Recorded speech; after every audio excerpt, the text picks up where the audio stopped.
take us. Your heart is starting to slow. May the water be safe. As I dive in, blood stains washing underneath down waves. I'll be reaching out to keep you safe.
Hello, hello, everyone, and welcome to the Aegis Executioner League quarterfinals. My name is Tokibia, and joining me is Sean Selmo, and how are you doing this fine evening? And I'm great. I'm excited to be back this week. Excited for the series that we have ahead of us tonight. Getting ready, getting ever so close to that finals. So it's going to be a banger here, especially between these two teams who have already faced off during the regular season. So really excited if Dorado is going to be able to rewrite that script and get the upset, or if Iridescent is just going to do what they did during the regular season and get an easy victory here tonight. It's going to be a good series regardless, though. Exactly. And the two teams that are going to be playing today, as Sean kind of alluded to, the Dorado Gaming Iota versus Iridescent Dawn Blastcone. Now, Iridescent Dawn Blastcone did get a 4-1 match record during the regular season. And we see right there as well an A2 game record. We have Terps in the top lane, Steve in the jungle, Zed in mid lane, Deli in the bot lane, and Rudy 310 in support, along all of their subs: Justify, Vrang, Eudora, LVS2, and SCK. So pretty full roster, and A2 in the regular season. That is a very powerful record to be going in with. Yeah, I mean, there's a lot of very solid players on this roster, especially the starters. Obviously, you have like people who have proved themselves over countless leagues for a while now. You got Terps, Zed, even Rudy 310. Steve and Deli are two players that are relatively new to me, but hey, it seems like everything is clicking for this team. Like you can see here, the 8-2 regular season series game records with the 4-1 series overall. This team is scary, and there's a reason why they find themselves in such a good spot and in contention to be able to be one of these teams that we could possibly see in the finals here. And in the other corner, we do have Dorado Gaming Iota 3-2 with their series score and 6-5 in game store. So a little bit worse than what Iridescent Dawn Blastcone had. But I mean, at the end of the day, they're here now. They're in the quarterfinals, and only the games from now on are the ones that matter. But either way, in the top lane, we have Cali G. In the jungle, we have Hulzer, NBK in the mid lane, Mustard and Gremlin together in the bot lane. And all their subs: Panda, Robust Octopus, Glacial, and Purple Sazabi. And I mean, we've seen Dorado Gaming many a time. They're in the NACL now. They've been playing in amateur leagues across every level for a very long time, and this org very rarely disappoints. Even when they go down, they usually go down swinging. So I'm very much looking forward to this series today. Yeah, and I'm excited to see what changes they have made, like gameplay wise, since the last time we got to cast them. I'm really kind of looking at Holzer in the series just because his solo queue is so Diego oriented compared to everything else that he does play. So really As you say that. yeah, I mean, there's a reason for it. The guy has 321 Viego games in ranked this season with an almost 55% win rate. There's a reason why this is banned against him every single series that he does play. The only time he might ever get it is in that game 5, but bans going rather quickly here. Viego, Lucian, Ari banned on the side of Iridescent Blastcone, and then on the side of Dorado Gaming Iota, you got the Rumble ban, the Wukong, and the Amumu. So a little bit jungle centric between the two teams with 3 jungle bans overall, while a little bit of mix and match everywhere. But the first pick is going to be that Jinx, which is a champ we've kind of seen fall down in priority lately and kind of shows up as like a game 3, 4, game 5 pick. But Iridescent just going to go for it right off the bat in game number 1. Yeah, I mean, if it's a strategy they're comfortable with, may as well. It's a very safe first pick. You're going to have the scaling. Even if you do fall behind, that ultimate is always going to be able to deal a ton of damage. But it is interesting to see that some teams prioritize jungle while some still prioritize the marksman. But speaking of the jungle, it is going to be Trundle locked in for Dorado Gaming Iota. And this is a bit of a carry jungle. It does fall off later on, but could be very strong if it starts snowballing early. Yeah, I mean, Trundle, ever since it was like picked in a game 1 back in LCK last season, it has just reigned supreme in the jungle. Normally, we used to only see it as that counter pick into Sejuani, but it is just being picked whenever it's open because of just how strong and the tempo that he's able to create in the jungle. And he's so strong in those 1v1 skirmishes. When you get that frozen domain down, you steal away the AD with the chomp, and it's really hard for a lot of the meta junglers to get away from him with that Pillar of Ice. So I'm not surprised to see that being the pickup here. But then the Sivir pick. This is a champion that has been on the rise since her buffs a couple of patches ago. She's like one of the S tier 80 carries right now alongside like Varus. So not surprised to see that immediately locked in with it being an option. And it does scale well alongside the Jinx. So you'll have that hyper carry for hyper carry answer, even if Sivir is a little bit lower range than the Jinx's late game. But Iridescent then locking in the Volibear. This is another jungler that creates a lot of tempo, very strong gank timing, gank assist and setup and everything. So really liking the Volibear pickup. It also gives you team a little bit of option to go for the dive, but with the Mel lock in, it kind of seems like they want to play more front to back, have that Volibear kind of be a bodyguard for the Mel and the Jinx. Yeah, and very interesting picks already. I mean, like you said, Jinx and Mel, they're two very, very long range carries. They need some peel, they need some space though. And Volibear, very good at diving, not quite as good at peeling, but seems to be very similar compositions in terms of what they want to do because Victor are going to be locked in from Dorado. So late game scaling marksman, kind of early game skirmishing jungle, and then control mages coming out in the mid lane for both these two teams. So very similar strategies, and I'm really curious how they're going to end up playing it out. Yeah, I mean, right now, Iridescent is winning the range battle. Mel does outrange Victor, and Jinx outranges Sivir. So Dorado's kind of got to play the team fights very well positioned out of their two carries in NBK and Mustard, just to not be able to get like all of your HP deleted by a Mel early in the team fights. But I was kind of hoping we'd see the number one Mel counter pick, which for some reason is Xerath, but it looks like NBK wasn't gonna go for that route. But looking at bans now, we are just banning any enchanter support in the world away from these hyper carries. You don't want Jinx to have Lulu. You don't want Sivir to have Emilio. So we're seeing those banned away. I'm assuming we're going to see more focus. I was going to say in the support role, but immediately switch back to top lane with Ornn ban and a Camille ban. So there's still some strong supports left up. Alistair is still available. Braum, even though he got that armor reduction, is still in a very strong state. Still probably the best support in the game. Leona and Nautilus are still available. If you want, the new Sona skin just dropped. Feel free to lock that one in for everybody at home. But really curious to see what the actual support pairings are going to be if they want to go with those enchanters, because like you still have Nami, Sona, Saraki even, or if you just want to go for engage, and Dorado's going to go with that, locking in the Leona here, which does help them with the engage issue that they were having, because their engage so far was just a gravity field from Victor and a Trundle Pillar, and then hope Sivir on the hunt lets you chase down your opponents. Yeah, I mean, this is definitely going to help them round out. I would also like to see a bit of a tank engager coming out from their top lane later on as well. Doesn't necessarily need to have any kind of hard engage, but just someone who can even just run at them. Like a Mundo would be fine here. Obviously, depending on the top laner that Iridescent Dawn does pick. Just anything that has HP and can tank something for them, because Trundle's not going to be super tanky in the jungle. Leona, she is tanky, but she's still working on a support salary. And you just can't afford the best armor items when you're there. You have to kind of get the support items for Sivir. And on the side of Iridescent, I do like this because Alistair is going to be that main frontliner, so you can afford to go a little bit away from that in your top lane. And Gnar in Mega Form can tank for quite a while, but is also going to help them with the engage and can definitely get a lot of lane priority. Yeah, and this is also just one of Terps' best champions, so really happy to see him on this one. His Rumble was banned away, and so is his Ornn, so he's going to fall for number 3.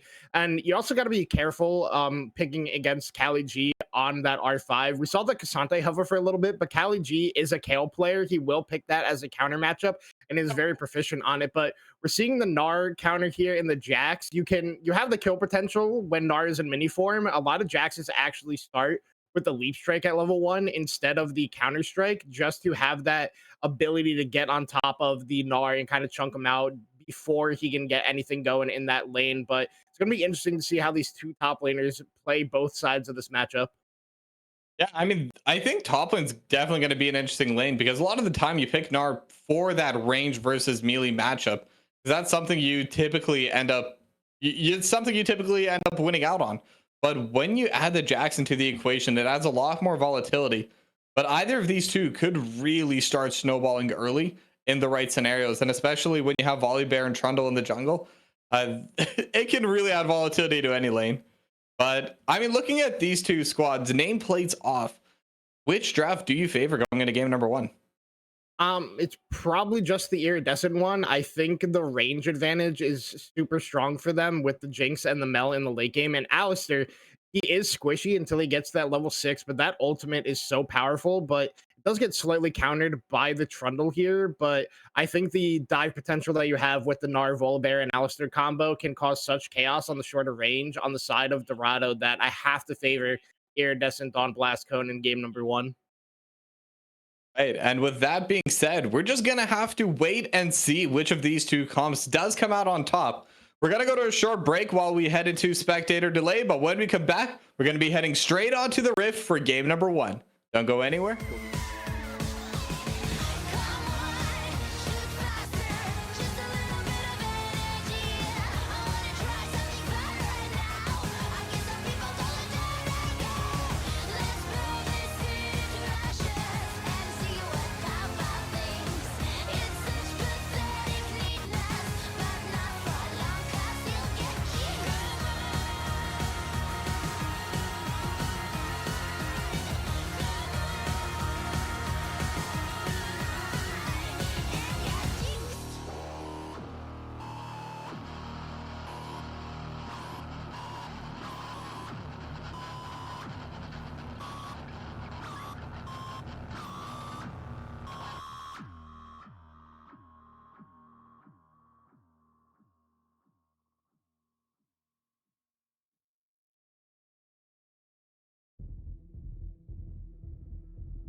Hello, hello again, and we are on the rift between Iridescent Dawn Blastcone and Dorado Gaming Iota. So seems like both teams are just going to go to that 5-point defense to start. No fancy shenanigans yet.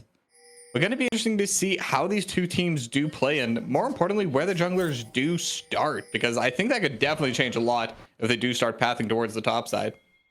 Yeah, I kind of feel like they're gonna feel urged to path towards the top side just because of the top laners that have been picked, but I also wouldn't be shocked to see them try to get these hyper carries ahead early. As we see, Pulsar and actually playing support isn't going to be Gremlin unless he name changed to Minor X Sprig.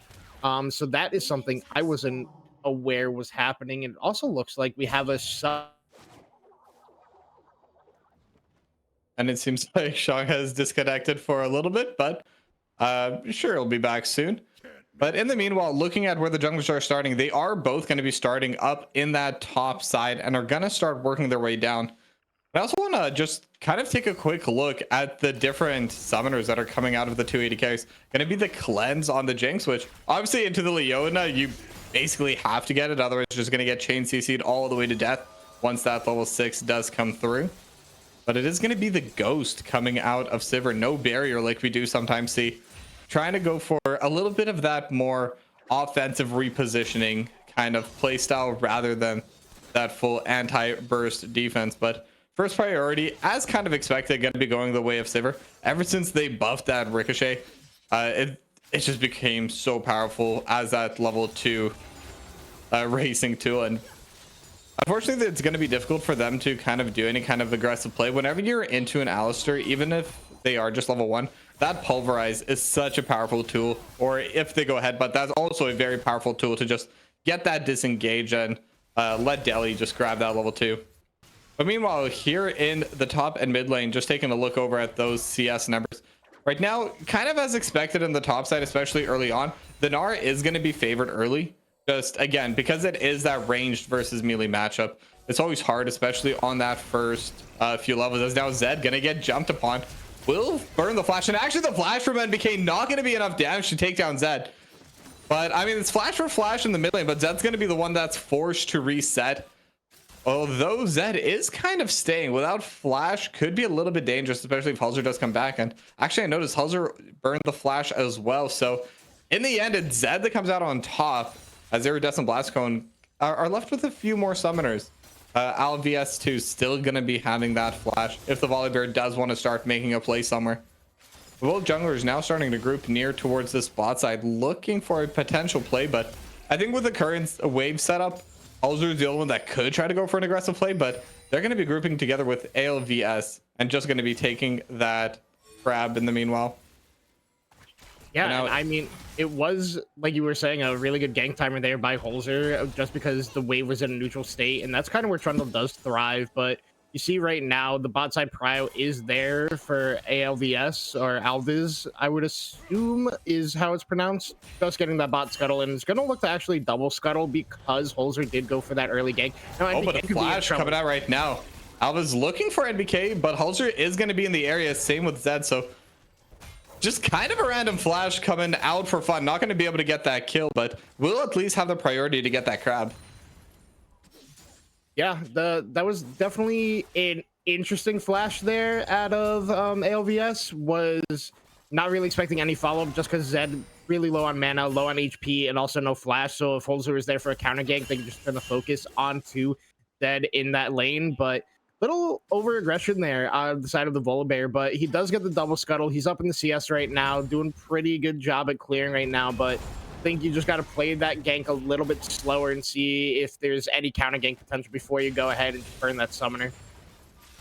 And we definitely are seeing a big part of that lead right now is just because Hulzer did go for the gank in the mid lane.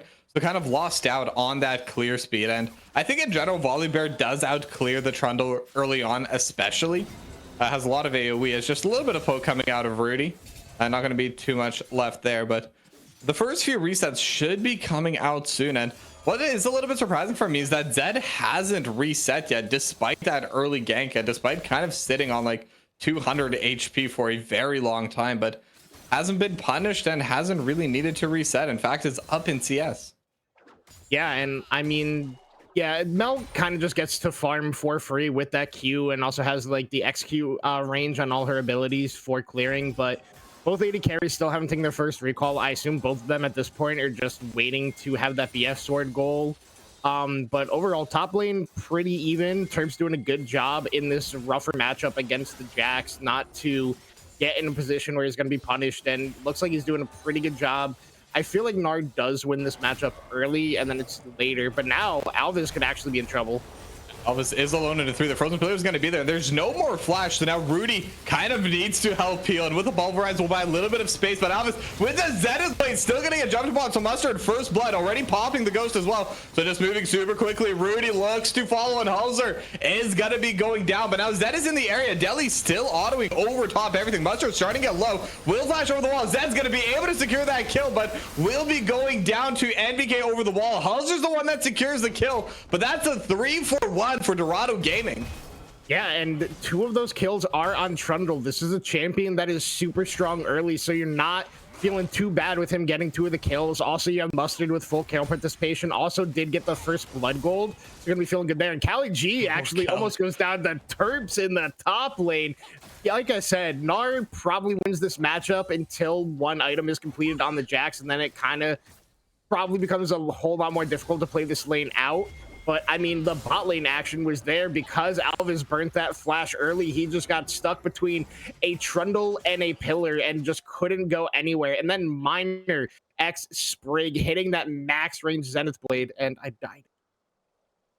No, I think that was just the stream lagging a little bit. You're good. You're good. I was like, man, I'm gonna break my PC after this series if I lagged out and DC'd again. But I mean, yeah, Miner hitting that full range Zenith blade to stay on top of Alvis and then able to get most of that kill is so beneficial to the Sivir in the early game. And you can see here, Deli still hasn't gotten to reset because of the state the wave was in. He tried to push this one out. Could look to get that recall in now, but is in potential of losing a wave because Mustard can just fast push that with the ricochet. But Dragon looks to be the focus here on the side of Iridescent gone Blastcone. And right now, after that play, surprisingly, there isn't much of a gold lead coming out from Dorado, despite having the 2 extra kills. And just looking over at the CS numbers for everyone, there's a pretty significant difference.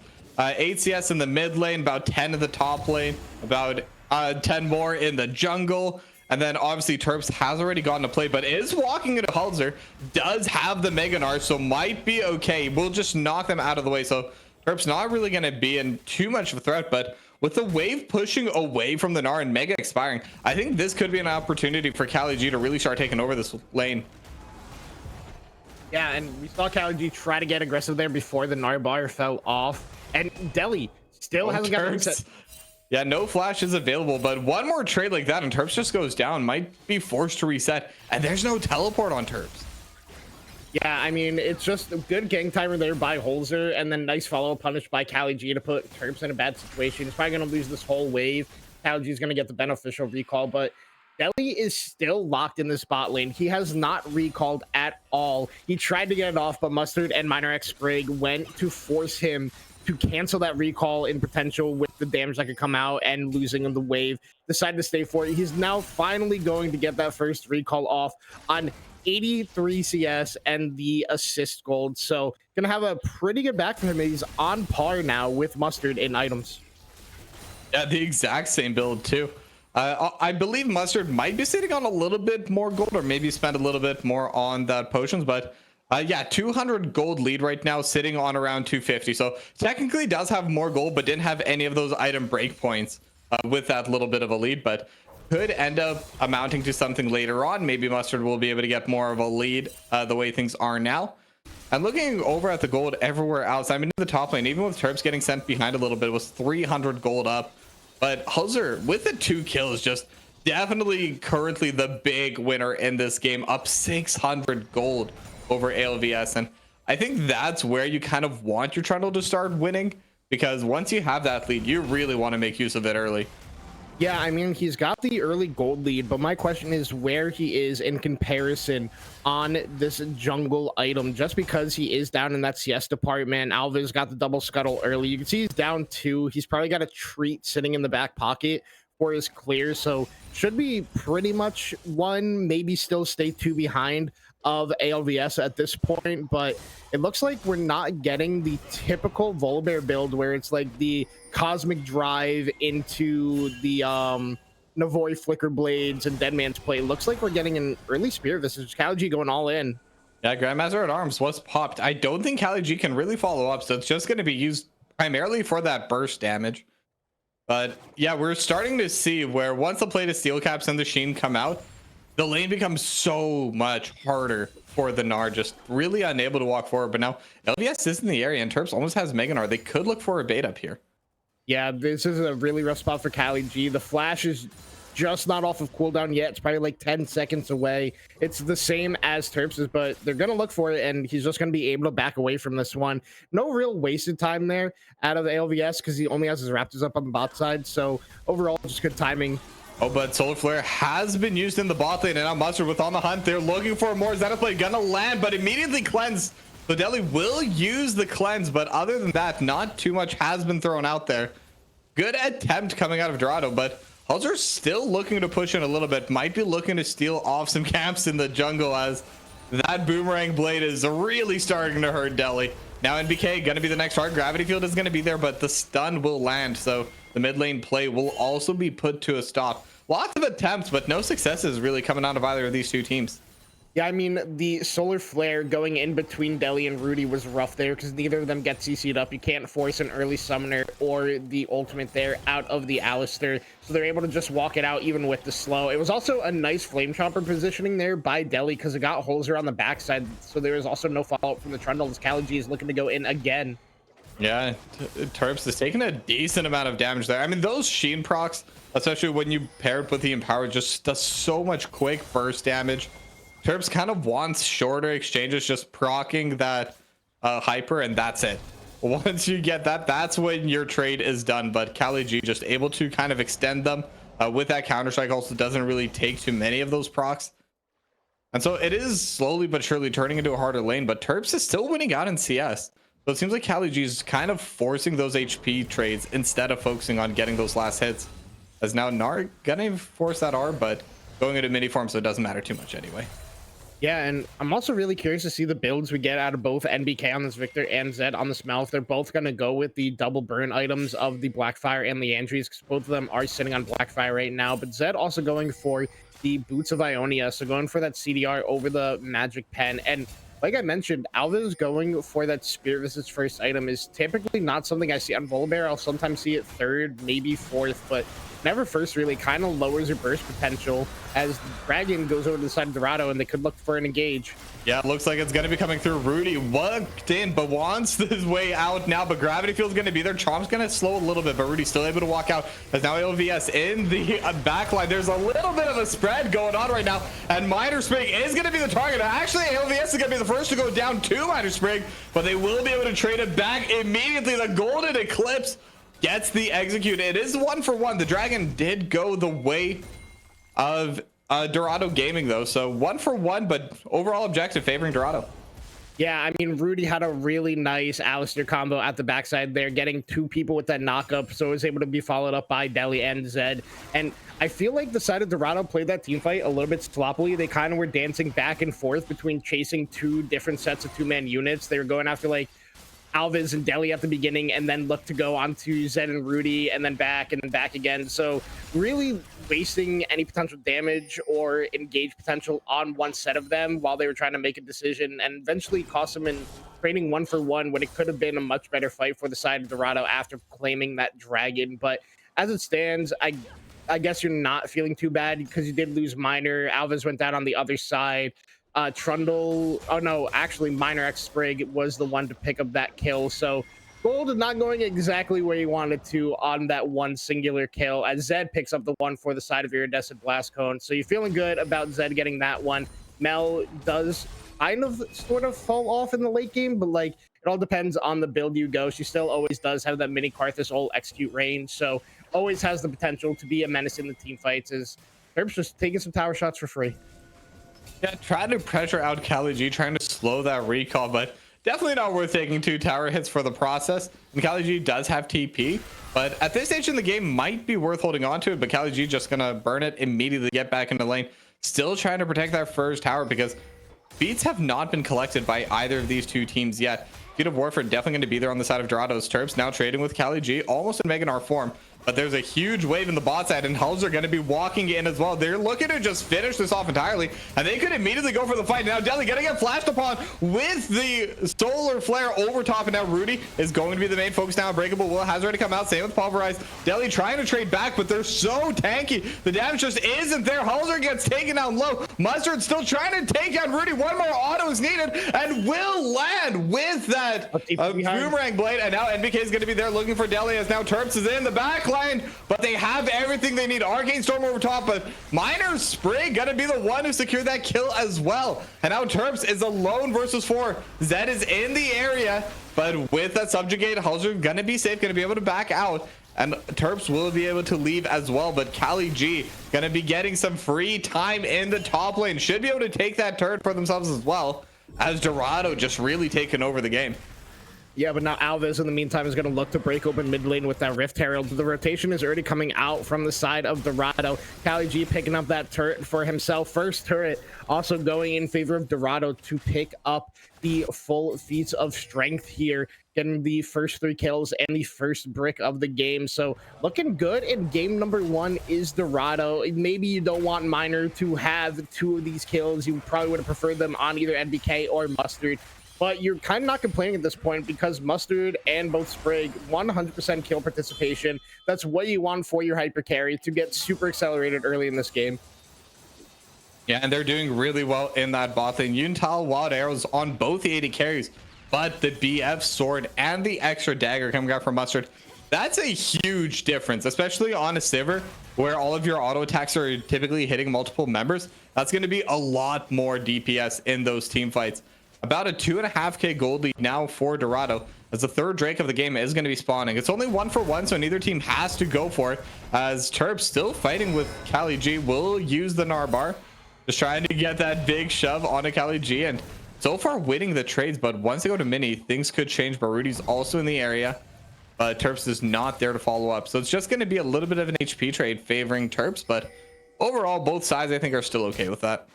Yeah, and I mean, because Rudy comes up to the top side, dragon control over the area is in favor of Dorado. You can see they already have the whole bot side of that map lit up for them in any angle that Iridescent does try to look to walk into. And they should always have mid push because you have Sivir. She's so good at quickly clearing out these waves to just give you that push advantage. NBK also just walking over, looking for a little bit of poke, as Dragon is going to be the focus, as Kali G might end up being the focus here for the side of Iridescent Blastcone, as they are starting to look up towards there. Alves is also up there already, and now Kali G is going to have to try to outplay this one. Yeah, does have flash, so, and with the counter strike, and Grandmaster at Arms does have a couple of defensive opportunities and will flash away from the Gnar. But that's all they're going to be able to get. They're going to burn Gnar and they're going to burn Stormbringer in the top side, but it does allow them to get the turret. And now Get Excited has been used. Adeli looking for the play, but will get taken out by NBK in the process. Flash and goes burned by Mustard in the meanwhile. The Drake also going down in favor of Hulser. So Dorado Gaming now on their second dragon, only need 2 more to get that soul. But that would be around a 30-minute soul. So wouldn't be the quickest, but could definitely be powerful. Yeah, and I mean, Deli was almost able to pick up that kill onto Mustard. They would have been so beneficial to him, playing it really smart. Oh, Kali G gonna walk right back into them. does have the counter strike. No more Grandmaster at Arms, no more flash. And with this crowd control that they do have, Cali G starting to get taken down real low. Rudy not going to be able to land the pulverize. And now instead, NBK is going to be here. But NBK, you just ran into 4. We'll get Nard into the wall and we'll get taken down. We'll trade over Rudy. And as I say that, NBK actually going to be able to walk away for a little while, but we'll get finished off with the Golden Cliff. Now Mustard trading on to Zed, trading on to LVS. Hulzer on a killing spree as well. The play looked good to start, but Iridescent Dawn just stayed too long and Dorado collapsed and won it all.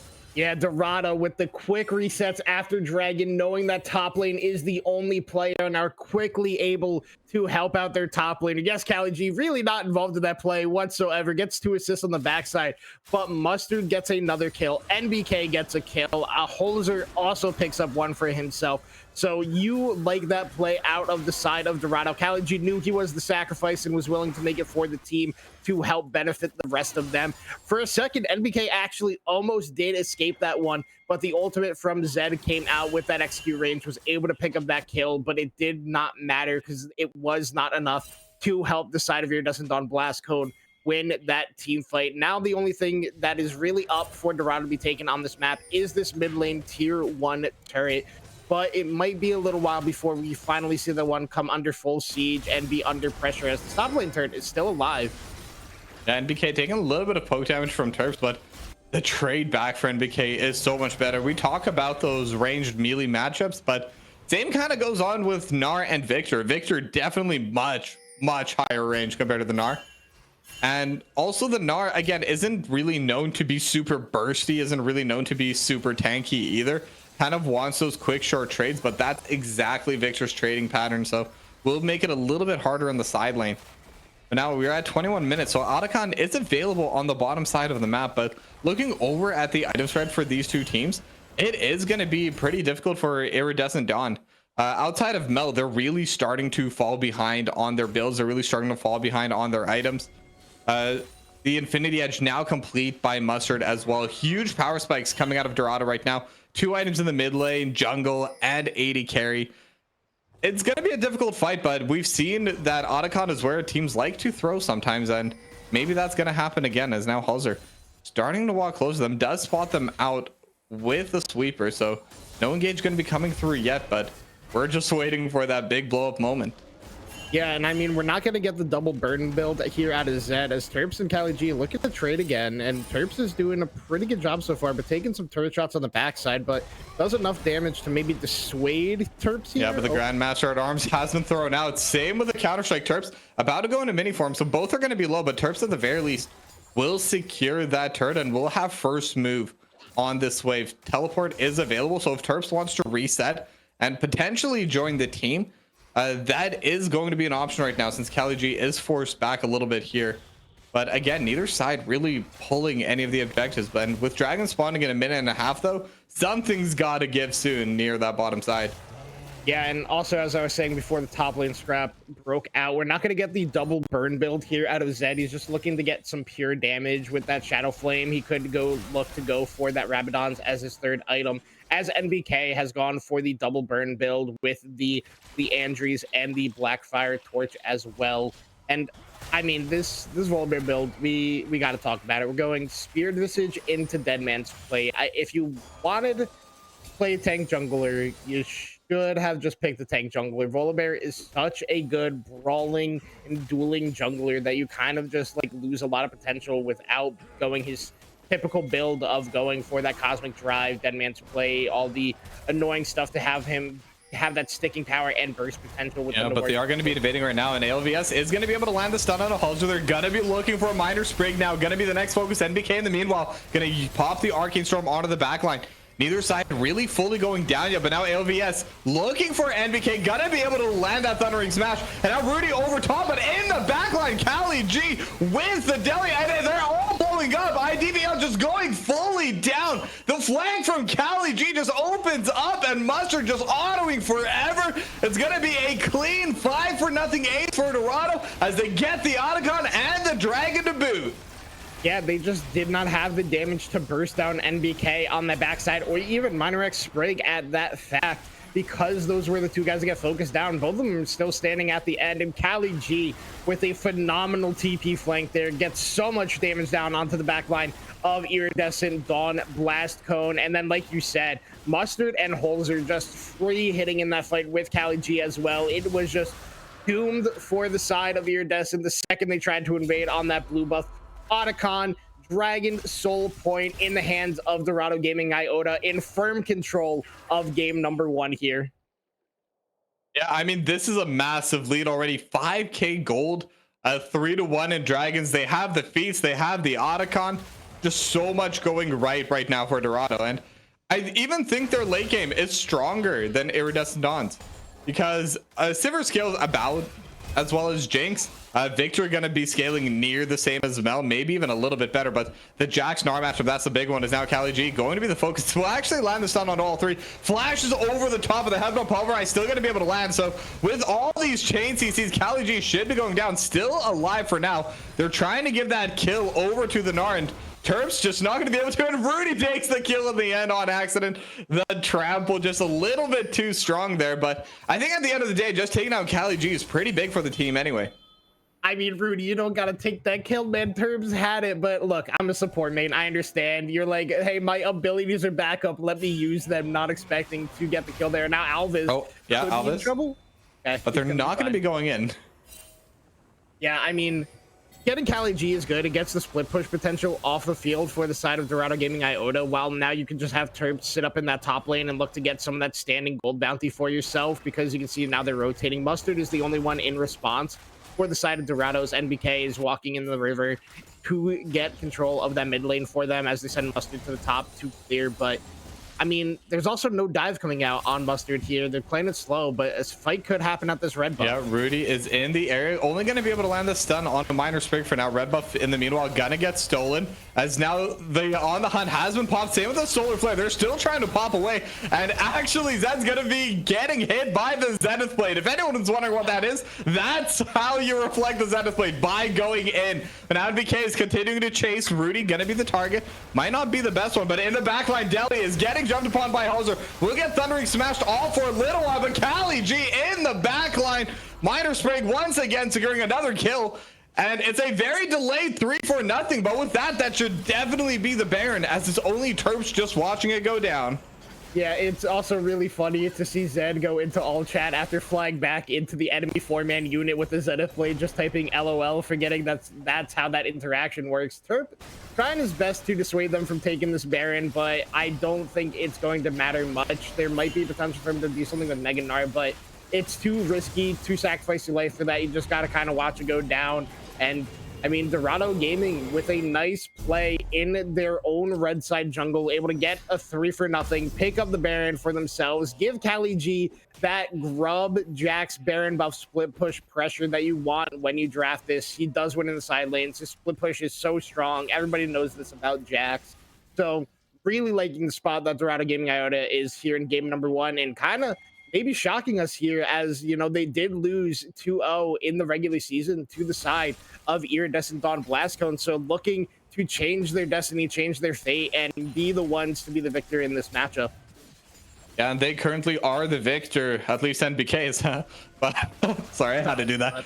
But either way, the dragon is going to be spawning soon in about 1.5 minutes, and that is going to be soul for Dorado if they're able to secure that. And with the current map state, with a Baron push as well, they should be able to. And Terps could also potentially be getting caught out in the bot lane, will be forced to flash away. Actually, that's going to be a pretty major cooldown not available. The flash Gnar is not going to be there, as now Deli still trying to clear a little bit in the mid lane, trying to get a little bit of mid priority. NBK could be getting caught out. That is a major target if they're able to get it down, and it is going to be a kill. Zed gonna be the one to secure the kill. Arcane Storm though will at least dissuade them from following up against the rest of the team. But if there's anyone you want it down right now, NBK is definitely one of the major players. No gravity field, no Arcane Storm. If they're able to get the fight started early, does have teleport upon the respawn. Yeah, and big thing is NBK does respawn before this dragon does come up. Also, Holzer was in a bit of a bad positioning after NBK went down, but a nice use of that pillar of ice creates the space that was necessary for him to escape with his life. Because even if NBK respawned and Holzer had gone down, he wouldn't be up in time for the dragon. So the side of Iridescent could have looked to just burst that one down. But a very, very nice pick for the side of Iridescent in face of that Baron split push. But now Alvis could be in trouble once again. Now Holzer running in, and I'm actually a little bit surprised they didn't try to turn that play, because I think this is where you could definitely fight on the side of Iridescent. But now the TP going to be coming out of NBK. Kali G also running down through the mid lane, so it is going to be all 5 members here, and Megan are actually just expiring right now from Terps. So Iridescent Dawn not going to be in a very good position to fight, and it looks like they're just going to be giving this away. They're just going to be giving Ocean Soul to Dorado. And if the side wave was already starting to get hard for Terps, this is going to make it so much harder. Yeah, I mean, they're in such a bad spot right now for the side of Iridescent. The setup wasn't there. Terps didn't have Mega because he just gained it in the side lane before he recalled. So even if he did TP in, he would have been sleepy and not be able to stack up towards that Mega. So Iridescent just saying, hey, we'll make a defense at one of these structures, whether it is, you know, an inhibitor turret or the top lane turret after this mid lane one does go down. So I think the idea is good. It's just going to be a hard uphill battle for the side of Iridescent here. Zed is on 3 items now. He's got that Bloodletter's Curse as well to start shredding some of these resistances that are coming out on the side of Minor X Sweeper and Holzer.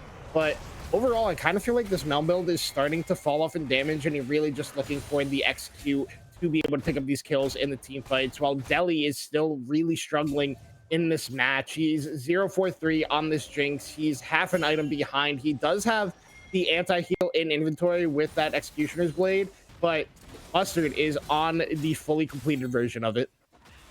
Definitely, but the rule is if you can't deal real damage, at least you can deal effective damage by kind of reducing that heal. A major push happening right now in the top side. Dorado Gaming just going to be able to take that tier 2 just kind of off prio and pacing overall. And overall, it's going to be really difficult right now for Iridescent Dawn. I think they could still blow someone up if they find the right target. They did find NBK in the last play. If they're able to continue doing things like that, eventually they will be able to scale up. And now Rudy could be targeted right now. The Unbreakable Will is going to come through at the gravity field, just keeping Rudy in place. And instead, they're going to find their way onto Zed. That is the main target. Rudy going to follow up immediately after. It's a 2-0.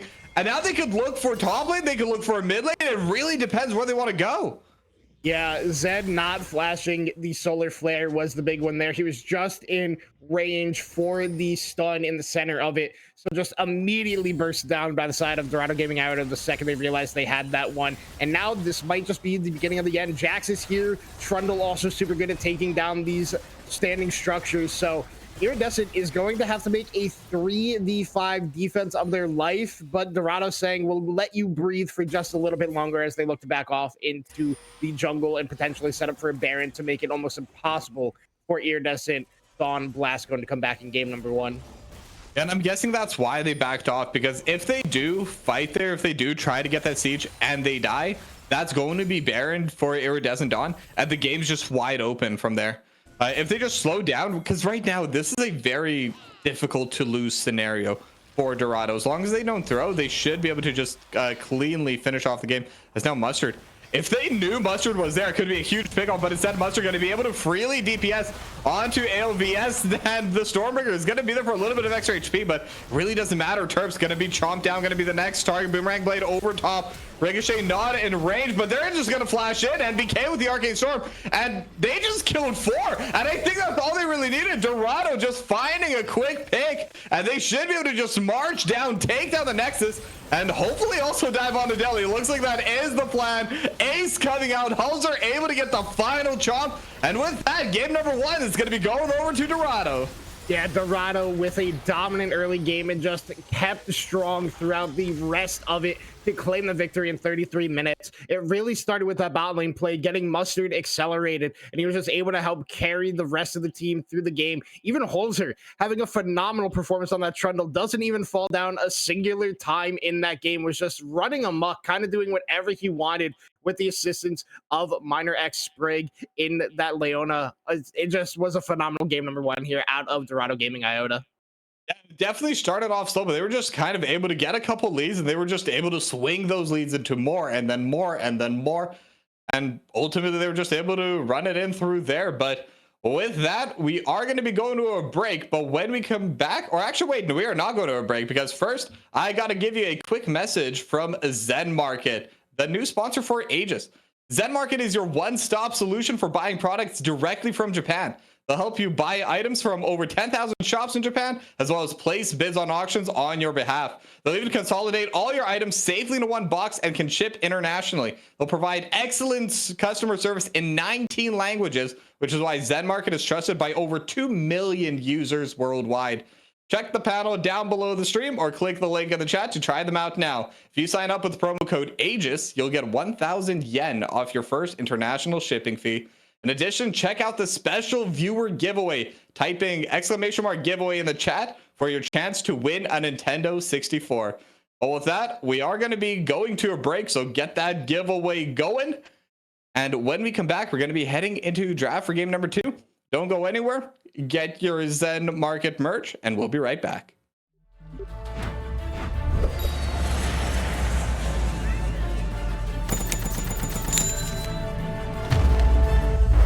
Bro, just use Zen Market.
And we are back from our short break, and we are already in the second draft of the day. Now, Dorado Gaming, they did take game number 1 in a pretty strong fashion. They were just very controlled the entire time. And my question to you, Sean, what do you think Iridescent Dawn are going to change for game 2? I think kind of getting a more cohesive draft because you have Melon Jinx who want to play back, but then you have Nar, Volibear, Alistair who want to be playing forward and kind of diving into the back line. And can be very difficult when you have no peel against the Jax for your back line when he just gets to run amok. So I think just having a more cohesive plan and maybe not over forcing a couple of plays that we saw early that really ended up being detrimental to them. But looking at the bans, the side of Dorado just go in a triple jungle ban, Nefiri, Lilia, Jarvan. While once again, Iridescent, we do see the same ban of getting rid of the Viego, the Lucian, and the difference is Ari being left up as they banned Varus this time. So NBK has the Ari if he wants to pick it, but a first pick play definitely a bold decision. I don't know if bold is the right word, but yeah. I mean, it could in theory be flex. I know a lot of bot laners do like playing Hwei now as well. And it was banned out in game number 1. So maybe that's exactly what they wanted here on this blue side. They want to make sure they can take it before Iridescent Dawn, who might also be kind of willing to blind pick it. But Iridescent, they're going to be able to take the Pantheon instead. And Pantheon's been an absolute nightmare in my solo queue games, in professional. See, just a very strong champion right now. And they themselves are going to take the RE too. So a lot of potential play coming out from the mid jungle pairing. Yeah, I mean, Zed is an RE player in his own right, so not surprised to see him getting that main. I mean, I think I may be getting the bans confused. Maybe decided Dorado banned it away from him in game number 1 and not Iridescent banning it themselves. But regardless of that, Pantheon Ari, that is a strong 2v2 jungle pairing. The CC and damage potential that could come out from them is pretty grand. But then Xin Zhao going to be the answer into the Pantheon with a Hwei. I feel like they lose out in that 2v2 just because of the CC chain that comes out from the side of what Iridescent has already drafted. But I've seen crazier things happen with some outplays. But we're going to get the answer. It is Hwei mid, unless it's something weird and we're getting Hwei support. It's going to be that Corki going into that 80 carry position. Yeah, I mean, the mid jungle duo, I think it depends where they fight. If it's in a choke point, I think Dorado is a little bit stronger in that 2v2. But if it's anywhere else, then I definitely favor it for Iridescent. But we saw the Corki locked in for Dorado, and we're seeing the Jhin hover coming out of Iridescent Dawn. Now, I know it's kind of... Okay, there we go. I was going to say, it's a caster rule. You do not talk about hovers, but it's locked in now.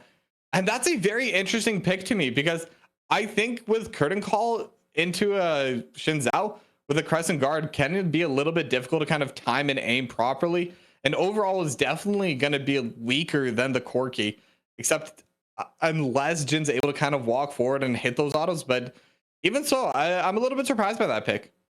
I mean, I like the pick of Jin with what was already drafted for Iridescent Dawn Blastcone. You have Pantheon, you have Ari, so you want also some help with some long range setup.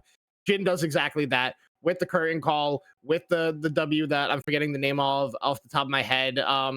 Really good follow-up for this Ari and Pantheon combo, and then also can be a relatively safe 80 carry. He kind of can just like sit back and clear waves with those traps, with that bouncing grenade or the dancing grenade, and be able to just clear waves that way while your mid jungle duo is making all the plays on the map. I'm really curious to see what support pairing is going to go with Jin.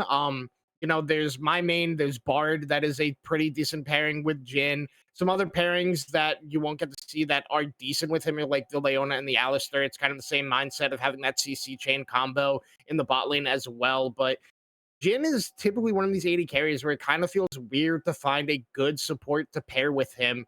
You kind of just go for one that pairs well with the team, and Rel does exactly that. It gives you that big engage option that you want, gives you so much CC, so much lockdown, and really helps the Pantheon and Ari be able to finish off these targets when they cannot run away when being pulled back in by that Magnet Storm. Yeah, and I mean, the chain CC right now on the side of Iridescent, if they ever find a pick, it doesn't matter how tanky you are, because I genuinely think once they do all of their stuns, all of their roots, the first one is back off cooldown. I think they genuinely could have 100% CC as long as they don't have tenacity. I mean, they have the crash down, they have the stun coming out of Pantheon, Shattering Strike, Deadly Flourish, the charm. I'm sure they'll bring something else in the top lane as well, because most top laners do have some kind of crowd control. But we are seeing the Ornn locked in right now for Dorado, and the Camille has already been banned away. So one of those typical counters not going to be seen, but Poppy, I think that is such a good pick right now for Dorado. It basically counters all of the engage that Iridescent Dawn have, and that's going to make things really tricky for them. Yeah, it's mostly picked to also be that counter pick to Rel because Alistair isn't available and not any supports play Janna, who is another super strong counter into Rel. They're just going to go with Poppy. It gives you some beefy frontline, gives you some nice CC combos and gank setups as well. And also answers really well into Pantheon and Ari as well. Pantheon can't do that shield vault and Ari can't dash through it. And you know, the Ornn is also really good for the side of Dorado. It's that big engage tool that the team was really looking for. But the last pick, the classic R5 Renekton for the side of Iridescent Dawn Blastcone. Terps is pretty proficient on this champion and should know this matchup well since Ornn and both Renekton are his two highest played champions. So really excited to see how Terps gets to play the more aggressive side of this matchup when he was compared to how he was in that Gnar versus Jax matchup in game number 1. Yeah, but I'm taking a look at these two drafts, and there's just one question that keeps popping into my mind. After they get past the mid game, how does Iridescent Dawn ever kill the tanks on the side of Dorado Gaming? I mean, so there's a kind of banned Jin build where you go like Hail of Blades and like this really weird item build that like actually helps you kill tanks, but I don't think we're ever going to see that in competitive play. But I think the only tank that really is in this game is the Ornn, because Poppy's going to be on that support budget. Xin Zhao's a bruiser, not a tank, so he builds a lot of just scaling health and AD. So I think the CC chain out of the side of Iridescent Dawn to kill the 4 members on the side of Dorado and then just kind of leave Kali G until the end could be enough for them in this game. But we're gonna have to see if they're able to make that happen just the way it's designed, or if Dorado Gaming Iota are gonna be able to take this series to a 2-0. But for now, we're gonna go to a break as we're heading into spectator delay, but we'll be back soon for game number 2.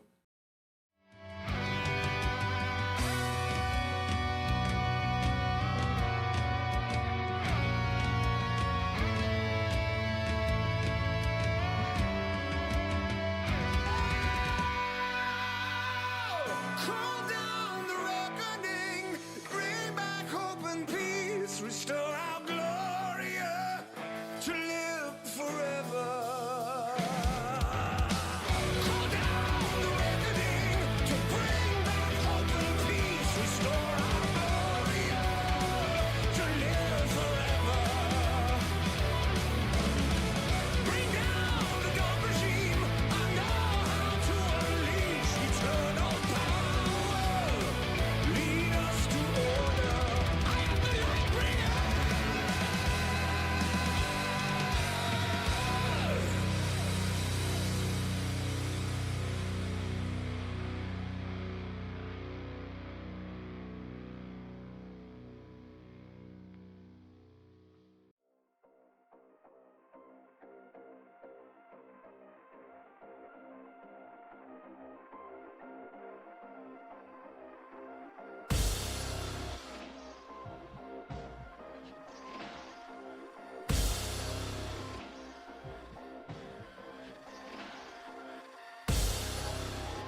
closer, but with a deeper sweat.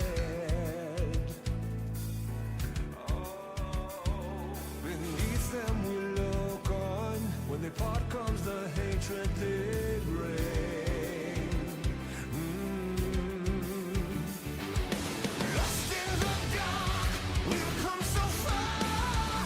Another step to rid the pain. Go and be counted till your last day. 'Cause only nightmares break their face. So stand upon these fallen lands and follow in our Father's plans. Yeah, until the end we will remain, and we'll hold on until our last breath.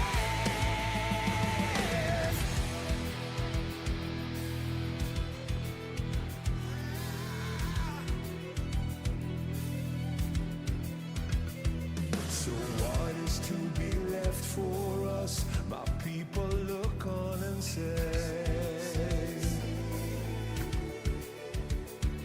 don't fear what you don't know, 'cause we're far from certain fate. And we'll make our final stand. Lost in the dark, we've come so far.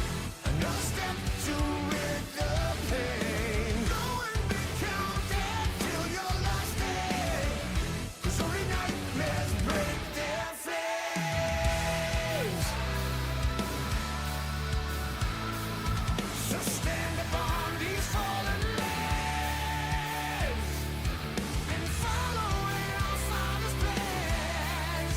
Yeah, until the end we will remain,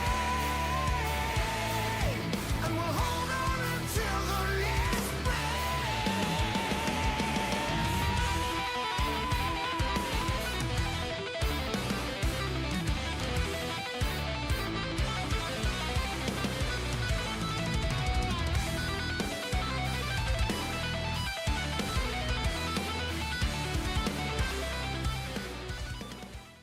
And we are on the rip with game number 2 right now between Dorado and Iridescent. Let's just get that off the screen.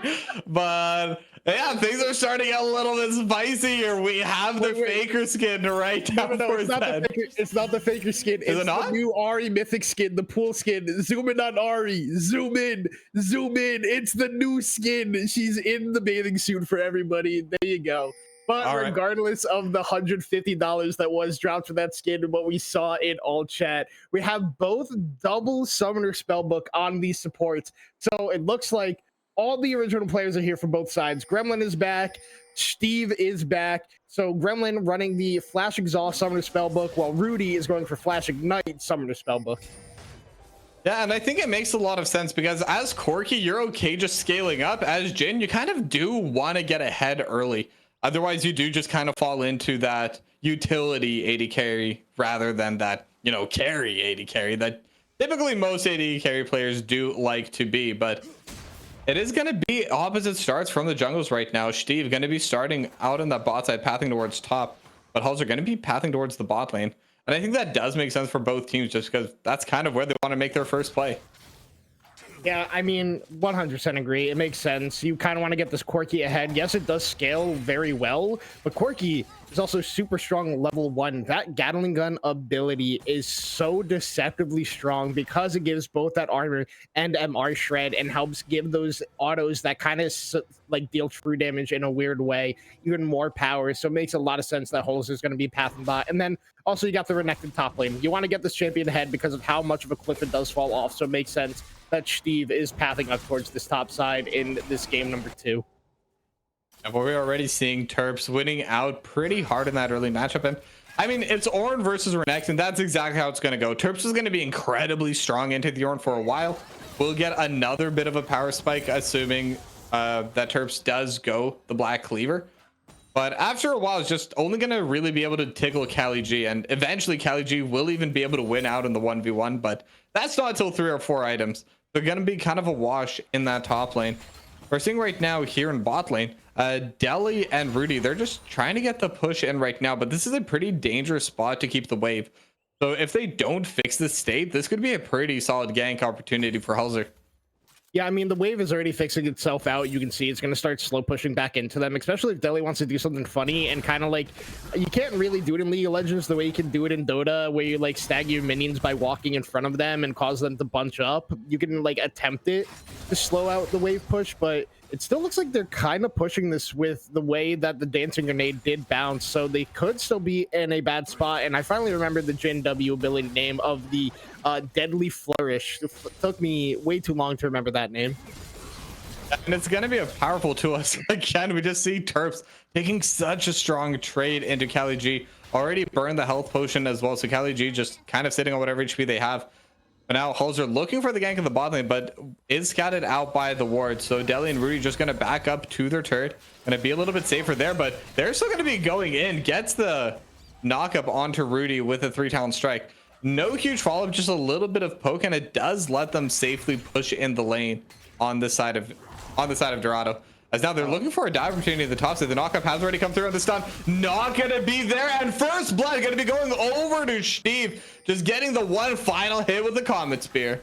And I think that is absolutely fine on the side of Iridescent Iridescent Dawn Blastcone getting a little crazy there. It makes sense. You're fine with either the Renekton or the Pantheon getting that first blood gold there, because both these champions are so strong early that whichever one of them gets this gold, they're going to start causing a lot of problems around the map. And I think you kind of much prefer that on Steve, because that is your jungler, so he can affect multiple sides of the map. And now Rudy in a little bit of trouble is going to be okay. A nice Deadly Flourish there out of Deli to help his support escape from that one. But a nice play up in the top lane. I was a little bit worried because everybody knows the old tomes, the old runes and words saying never dive in Ornn, but it actually works out for the side of Iridescent. Yeah, they played it quite well. Then I think the main thing is that they started damage really late. Kali G used that Searing Charge and got that double knockup before the tower aggro was taken by anyone on the side of Iridescent.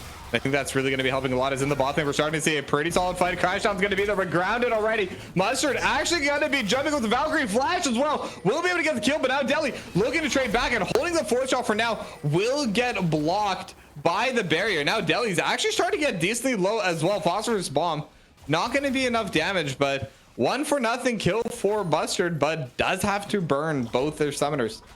Yeah, I mean, Deli was holding that fourth shot, knowing that Mustard still had the barrier. Nice timing by Mustard to get it out. You can time it pretty easily once you see the shot animation come through. You just pop the barrier. It eats the full entire barrier at these levels without any items. It was close to be for Deli to be able to get those kills. Maybe if he was any other AD carry, he picks up those kills, but everybody knows how notorious Jin is for not having any attack speed to get those autos out, so just not able to pick up the stragglers of Gremlin and Mustard there. But a nice counterplay in the bot lane by the side of Dorado after Kali G might end up going down again in this top lane, as Holzer is pathing away from his top laner because of his camp respawn. So Kali G in a rough spot. And if they get this kill, this would be cubes. Level 6 does pop, and now this time the Searing Charge does land a stun. Call of the Forge God, not gonna get used yet, will go down before it. And look at that wave that's going down, only at 28 CS. They're gonna be losing a lot in this topside fort. And now Zed fighting with MBK, not gonna land the charm, will land the electrocute proc at the very least, but Kali G is gonna be sent really far behind from that dive. Yeah, and that was also really smart for Steve to be the one to draw the aggro first, even though Terps was in the Dominus, because he played on the outer edge of that turret range. Even though he took a lot of damage, he was able to just back away, and then Terps was able to pick up the last remaining bit of aggro, pick up the kill onto Kali G, and then does burn the flash to escape with his life. But it is well worth it at this point. You want to get Ornn as far behind as possible before this champ does become inevitable with those levels, and he starts handing out those ornaments as Rudy looks for something in the bot lane. That decent bit of poke onto Mustard. That's just that dancing grenade and that fourth shot coming out of Deli. But we are seeing right now, at the very least, that wave was collected in the top side by NBK. So that fully stacked wave didn't end up losing out too hard. But it's still really hard right now for Kali G. Just 35 CS to the 58 for Terps. And we're not really seeing that kind of lead opening up in the bot lane. Halzer did try to go for kind of 2 gank attempts over towards IDBL's bot lane, but none of them really succeeded. None of them even got a summoner. Eventually they did manage to kill Rudy in a 2v2, but I mean, Delhi's still farming just fine, so they're not too worried. But Terps could be in a bad spot here. Will be able to slice and dice away, and unfortunately that grounding just was not there. 4 members strong now. They really want Terps, but unfortunately not going to be able to find it.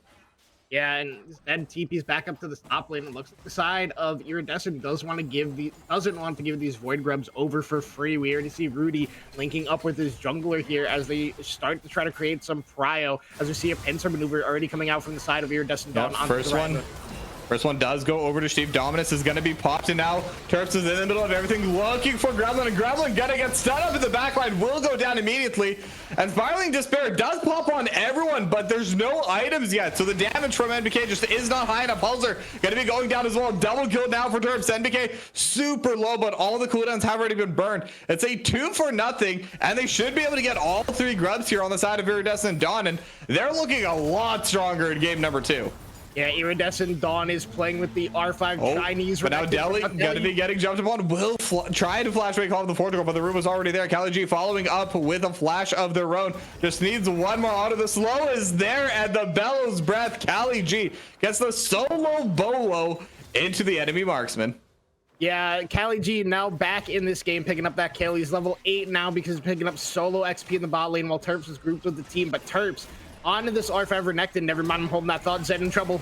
Yeah, Zed gonna get stunned up into the wall, tries to flash over, but went the wrong way. One more auto, NBK will be able to get that kill. So we are back to 1.5k gold lead for IDBL, but that's still a very significant gold lead, even with those 2 kills going over.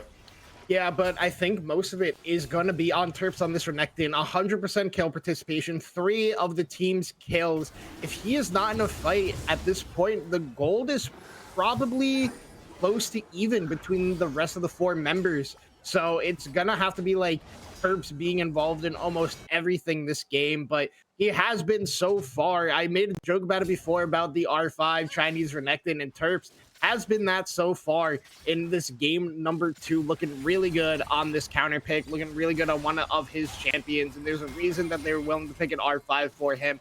Hopefully he's able to continue this performance and be a nuisance in the late game onto the backline of Mustard and NBK. Yeah, but one thing I do want to point out right now is kind of the pings that were coming out of Dorado. They're pinging out where Steve is. They have so many wards just kind of in that bot side. They have it on that blue Gromp. So they're able to see exactly where this Pantheon is. And Grand Starfall is available right now for Steve. So those deep wards are really keeping them safe right now. It's really letting them match where the enemy jungler is. They know they don't have to be scared when he's on one of those wards, and they can plan accordingly. Yeah, and Terps getting another good trade there on Kali G. He hit him with the slice as the Searing Charge came out, so he was able to follow up with the dice and then get all the damage down. But Zed is losing out on these trades in the mid lane against NBK. Flash away from the Grand Starfall, so able to stay safe there is NBK, but now down the Summoner spell, but gets 2 ultimates out of both Steve and there. Yeah, I mean, that's almost definitely worth it, as now Steve gonna be fighting with Halzer, and I think Halzer might be stronger right now. But Steve gonna be using that Aegis Assault to try to stay alive. And with everything over top, Steve gonna be going down. Will get traded though. And now Terps is fighting with Kali G over the top. Dominus hasn't been popped yet. Will get popped now. NBK is in the area, has the inside position over Zed. As meanwhile in the boss, a little bit of trading happening as well, but Terps will flash forward, but the Bellows Breath to prevent the stun. Kali G still charging forward, and now Zed is in the area, could look for the play as well, just needs to land the charm, needs to land something, but the positioning is there from NBK trying to keep Kali G alive, and it's just a 1-for-1. Yeah, and big thing is Terps does not fall down there. There would have been a massive shutdown to either NBK or even Kali G at this point in the game. Has to use the flash, save the Dominus for almost a little bit too long, but is able to escape in the end. Rudy looking for a little bit of something in the bot lane, not going to get that Shattering Strike down onto Mustard, so no potential in the bot lane at this point. Yeah, but looking over here, 20 CS lead up in the top side, 20 CS in the jungle. NBK is doing quite well, and I think a big part of that was when NBK just kind of went to the top side to collect the wave that Kali G lost. But overall, the game's definitely favoring Iridescent Dawn, still holding on to that 1.5k gold lead. Haven't grown it, so that is something for Dorado. But at the same time, the fact that they're not able to bring it back yet is Terps now really going to be trading. We see the effects this Black Cleaver has had. Just one rotation. Granted, that was a long rotation, but half of Cali G's health is just gone. Yeah, Terps is really playing this matchup extremely well. He's just, any chance he gets, he's looking to trade on the Cali G, does about half his HP bar right there. And also, I'm pretty sure fully stacked that Conqueror in that entire exchange. So Terps is going to continue to have endless, whatever amount of pressure he wants to have in this top lane, it is his for probably the entirety of this game with how far ahead he is in comparison to Cali G. But we all know what Ornn does, what Ornn is. He is eventually going to get to that point where he is giving out so much gold value to the rest of the team with those ornaments, those upgrades for free.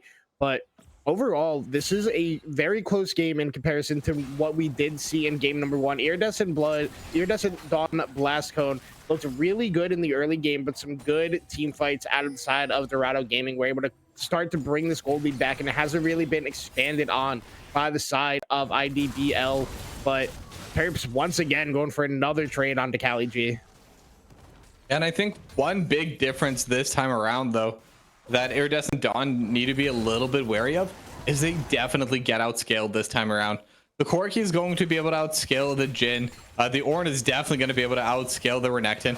Jungle should be pretty even. Pantheon doesn't fall off as hard as before, and Ahri Hui should be even, but that's still 2 of your laners will eventually fall off, and they have to be playing a little bit more aggressive, in my opinion, in order to get something done. They did just look for a gank to the bot side without the Grand Starfall, but unfortunately the ward is just there, gonna spot it out. So Steve not able to find a good gank opportunity since the 2 dives in top.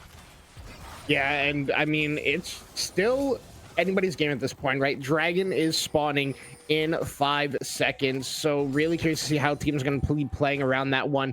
Neither top laner has TP. Zed has his TP while NBK doesn't, so maybe they try to get Terps on a recall timer and put a mid lane. As I say that, we see Zed TPing to the mid lane, so that isn't even going to be a possibility. But Rift Herald is spawned at the same time, so really depends on what priority you want. I assume these teams are going to be fighting over that Rift Herald to be able to have that for the first turret, as we already see it started up by Holzer, and Steve was looking in the area, but links up with his top laner in Terps to start looking for it, as the side of Holzer links up with NBK and Gremlin on his way top, so Mustard has to be careful.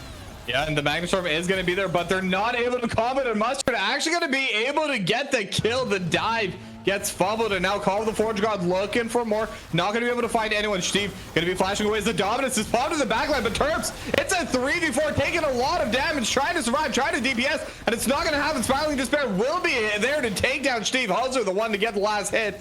And it's just a nightmare for Iridescent Dawn on both sides. The gold lead is gone, and they're also going to lose the Herald, and that's basically their entire lead just disappearing in one play. Yeah, it just all falls apart. It starts with the failed dive in the bot lane onto Mustard, and then Terps is not in the best positioning there and gets CC chained down. Steve not really able to contribute much either. Zed does nothing there either. Almost gets the cancel onto NBK there, but the 0.1 second of invulnerability is able to have NBK escape. But the side of Dorado able to just pull the trigger stronger and faster with the number advantage because Gremlin roamed up there. It was a 4v3, and they liked the advantage even with how strong Terps was at that point, and are able to turn it into a positive play for themselves. The gold lead, like you said, just evaporated on the side of IDBL, now behind ever so slightly, and that is the Rift Herald and Dragon in the back pocket. So only one more objective needed to be taken for the side of Dorado to claim that feat, and then it would once again come down to whoever gets first turret in this game. Yeah, but right now the first turret could definitely still go the way of Terps. We're even seeing 1.5k gold lead in the top side, so IDBL, they do still have somewhere where they're definitely going to be stronger than their opponent, and that turret is starting to look quite low as well. But we're seeing over in the other lanes, it's pretty even almost everywhere, but 1k gold lead right now for NBK over Zed, and about 400 for Mustard. So the 2 carries that I was talking about that are going to be scaling quite well on the side of Dorado, they're definitely going to be scaling, because now Terps taking a lot of damage from Cali G. The Dominus is going to be popped, But that's just a free ultimate burned by Terps for really nothing. Kali G going to be very happy with that, and is even still looking to trade this. We might have already gone through the point, even though Kali G is still behind about 1,500 gold. Yeah, Kali G might have been able to even look for a solo kill there if he wanted to, but now Dragon number 2 gonna go in the hands of Dorado, so it is just for the first turret. Now Kali G is actually looking for it, going on to Terps.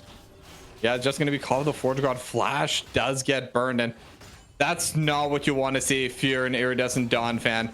The fact that you're up 30 CS, you're 3-1-1, you actually doesn't have the level lead, but 1.5k gold lead, and you're still getting pushed back by the Ornn. I mean, it's really not looking good. Yeah, and he's actually down a level now. Kali G hits level 12 as Terps just takes over, so a slight XP advantage for Kali G as well, and has the flash, so could still have that window to look for a solo kill if he really is fancying that for himself. But we still have to play for the outs of the side of Iridescent's team comp. Like I said, the single target CC that they have drafted for themselves is immense. They have to be looking for these picks before objectives, forcing out summoners to be able to have an effect in these team fights. With the way that they have been going in the later half, they're starting to get outscaled already. They deal almost no damage, like you said, to kill Kali G. And at this point, with how strong NBK and Mustard are, it is starting to look a lot harder for IDBL to be able to win this one out, as Terps pop in the Dominus again. But there is no call of the Forge God right now, but there is a Halser on the way, and Terps, even slightly losing 1v1 anyway, will get healed up a little bit. And now with the emote, Halser going to be able to get that kill in the top side. Now Zed is in the area, could look for a pick, and actually going to get blocked by the volcanic rupture. That's so unfortunate. And that Spirit Rush used for what basically amounts to just nothing. Yeah, that doesn't feel good as Zed. You burn TP to try to save Terps, and when you try to go in, it is interrupted by the most annoying ability in the game, because it's not like Trundle Pillar where it's instant. That volcanic rupture has a cast time for that little pillar to come out, and it is just in time to stop Zed from getting any aggression now onto either Holzer or Kali G at that point. So it is just starting to look rougher and rougher here. You have your Jin, he's on 1.5 items, right? He's got the Last Whisper, I believe that is still the name of the, it's Last Whisper. He's got the IE, so Deli can do damage in these fights to anyone not named Kali G, but he hasn't been involved at all in this game. Oh, Grand Starfall. They're looking for another play at the top side, but again, Kali G just seriously charges away and will be fine. They're getting desperate.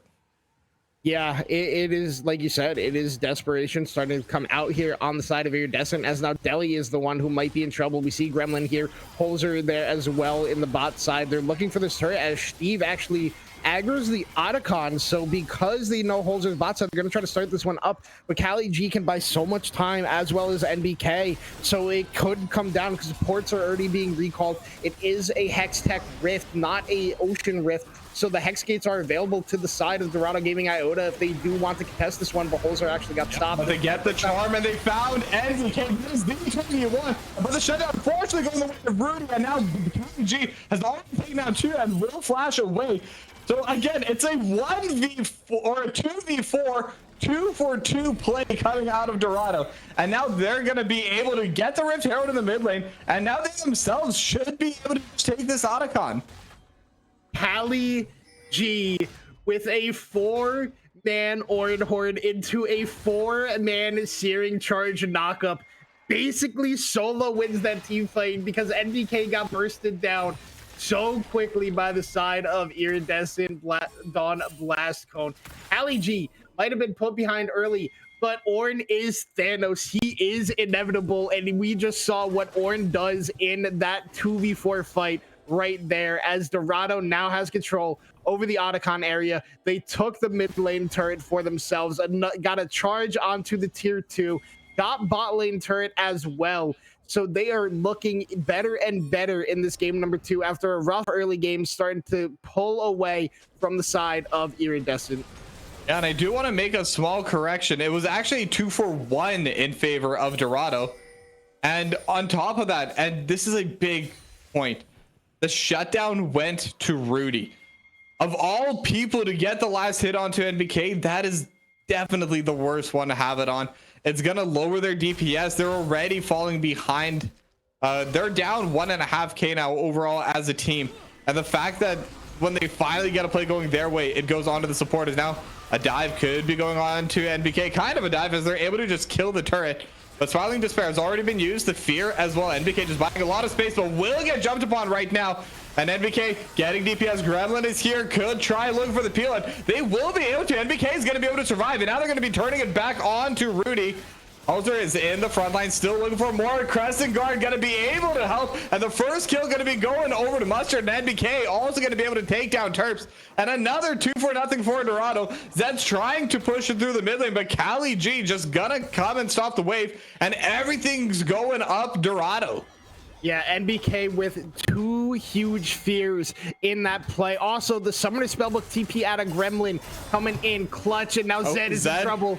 Gonna be in a bad spot, does have the Spirit Rush, one more charge, will get knocked up, and then the final shots. Win becomes Lightning. Halzer on a killing spree, on his way to the dragon, just happens to find a kill, and it's a 3K gold lead almost for Dorado. It's gonna be 3-0 in terms of dragons, and they're looking poised to go 2-0.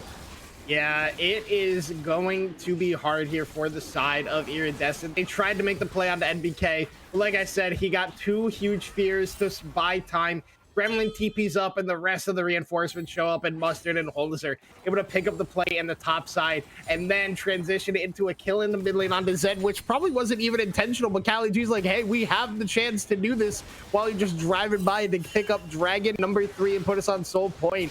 That's exactly what happens. Holzer has been everywhere in this game, and now Steve is going to be the one in trouble as we pan up back up to the top Terps looking towards Cali G, and this is a pretty open area. There's no turret nearby. This could be where Terps can try to fight, but Cali G doing a pretty good job just trading back this red buff, helping a lot. Searing Charge gonna get the knockup, and now with the flowers as Deli is getting jumped upon on the side, and Cali G still alive, and again they're just not able to make it work. Deli's gonna be the first to go down. Terps forced to flash away. Valkyrie coming in from Mustard, and now Terps is just trying to buy space, trying to buy some time, but Gremlin sees Terps, will knock them into the wall, and Mustard on a rampage.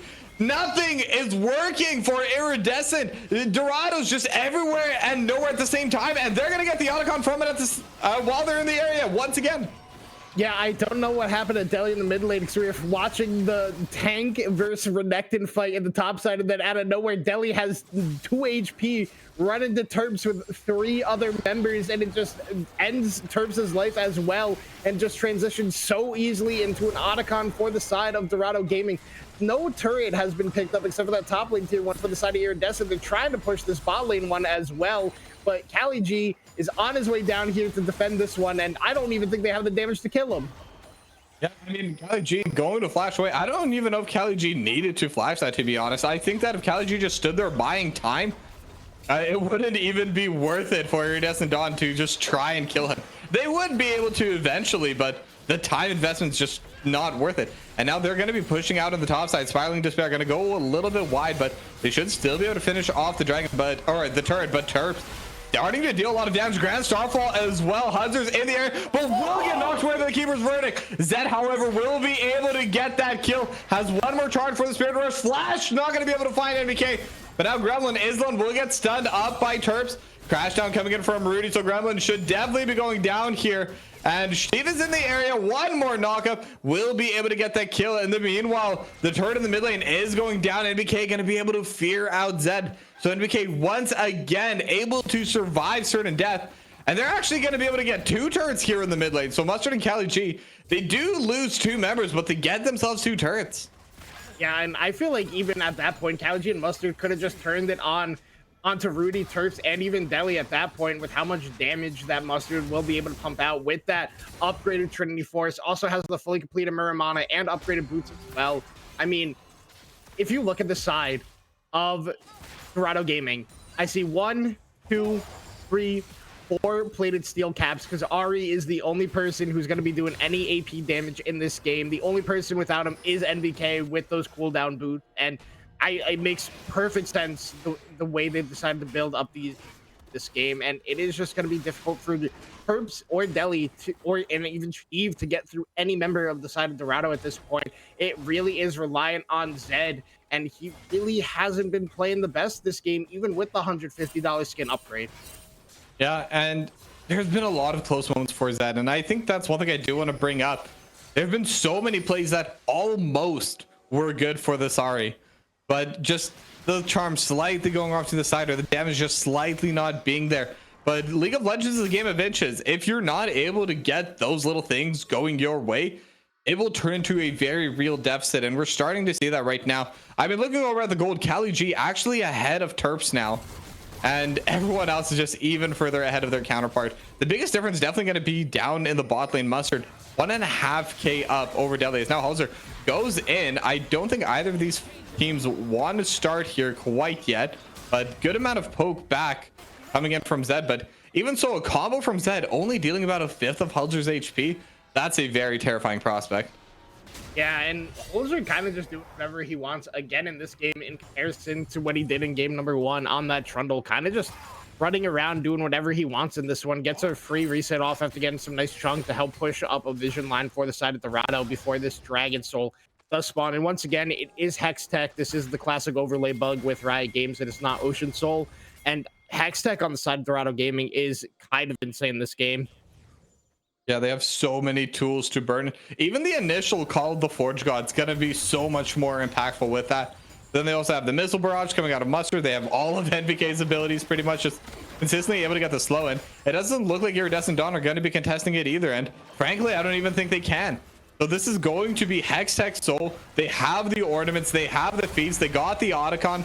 It's but they're actually going to be going in now. Grand Starfall just a little bit too late. Hex Tech Soul has already been taken, and now Steve got to be the next target. Will get taken down immediately. Keeper's Verdict knocking away Terps, the one strong member, and it's already 3-0 on the side of Dorado, and they could just go straight to Baron if they want to.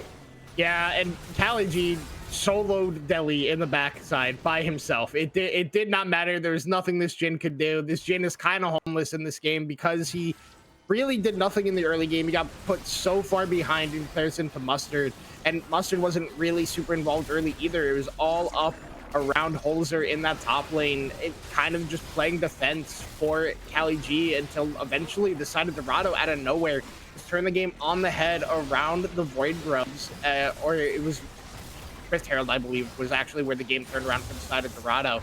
I mean, you have 4 dragons, you have Otacon, you have Baron.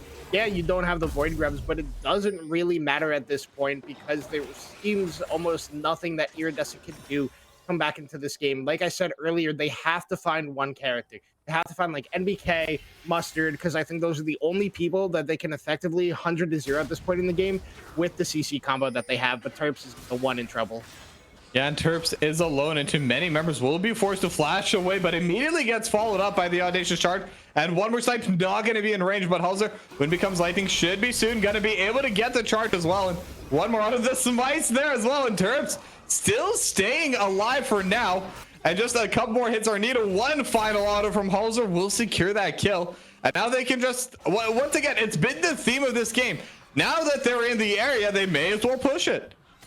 Yeah, and it's just continuing to go from bad to worse for the side of Iridescent. They had such a strong early game around Terps, but then there was just that slight misconnect around one of the early objectives that ended up just putting Dorado in such an advantageous position in this game number 2 and looking to push themselves on a 2 match point with this Baron buff in hand. They can look to just poke and siege with the assistance of that Hex Tech. They can also look to dive if they want to bring Cali. Spiraling just there, and Deli's just gone. And with Deli gone, I mean, that's one of their only 2 real DPSs. Terps is still down. They have these 2 cannons just going at it, taking out this bottom tier 3. Tier 3 in the mid lane is going to be taken down by Cali G. And I genuinely think they could just look to end the game here. Charm does land, but again, the damage just isn't there. As now they're just slowly but surely going to kill them with 1,000 cuts. As I say that, Searing Charge is going to land on it too. They have the fear, able to get the stun in the back line as now Rudy tries to buy some space for the team, but it's just not there. They're able to take down 4, and it's just Zed left alive, but the Nexus turrets are going down. Nexus soon to follow, and they're even going to get the final kill. Ace for Dorado Gaming, and that's a 2-0, and they're on match point.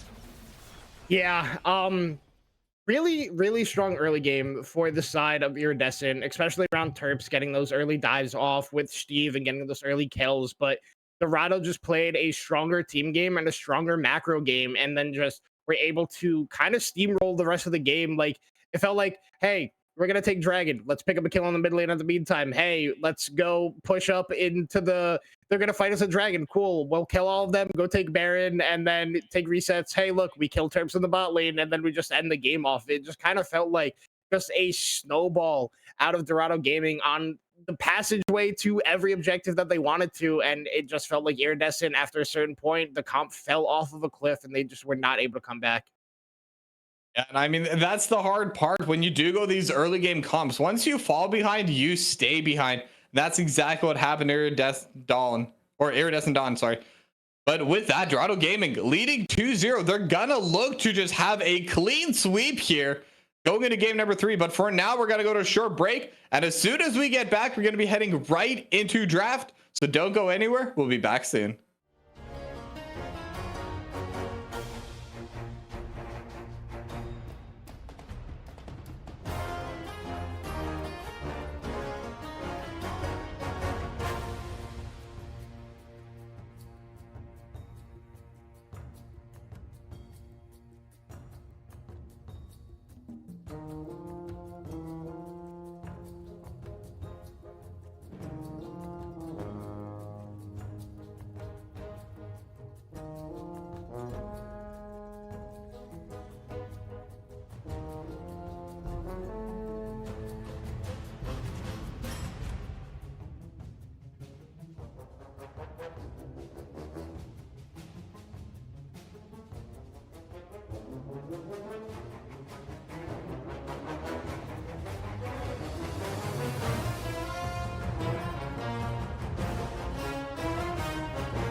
Welcome back, everyone, and we're in draft for game number 3. Dorado gonna be looking to make a clean sweep and win 3-0 here, but Iridescent Dawn definitely gonna be trying to bring this game back. And I said this in game 2, but for game 3, once again, what do you think Iridescent Dawn need to do to try and claw their way back into this?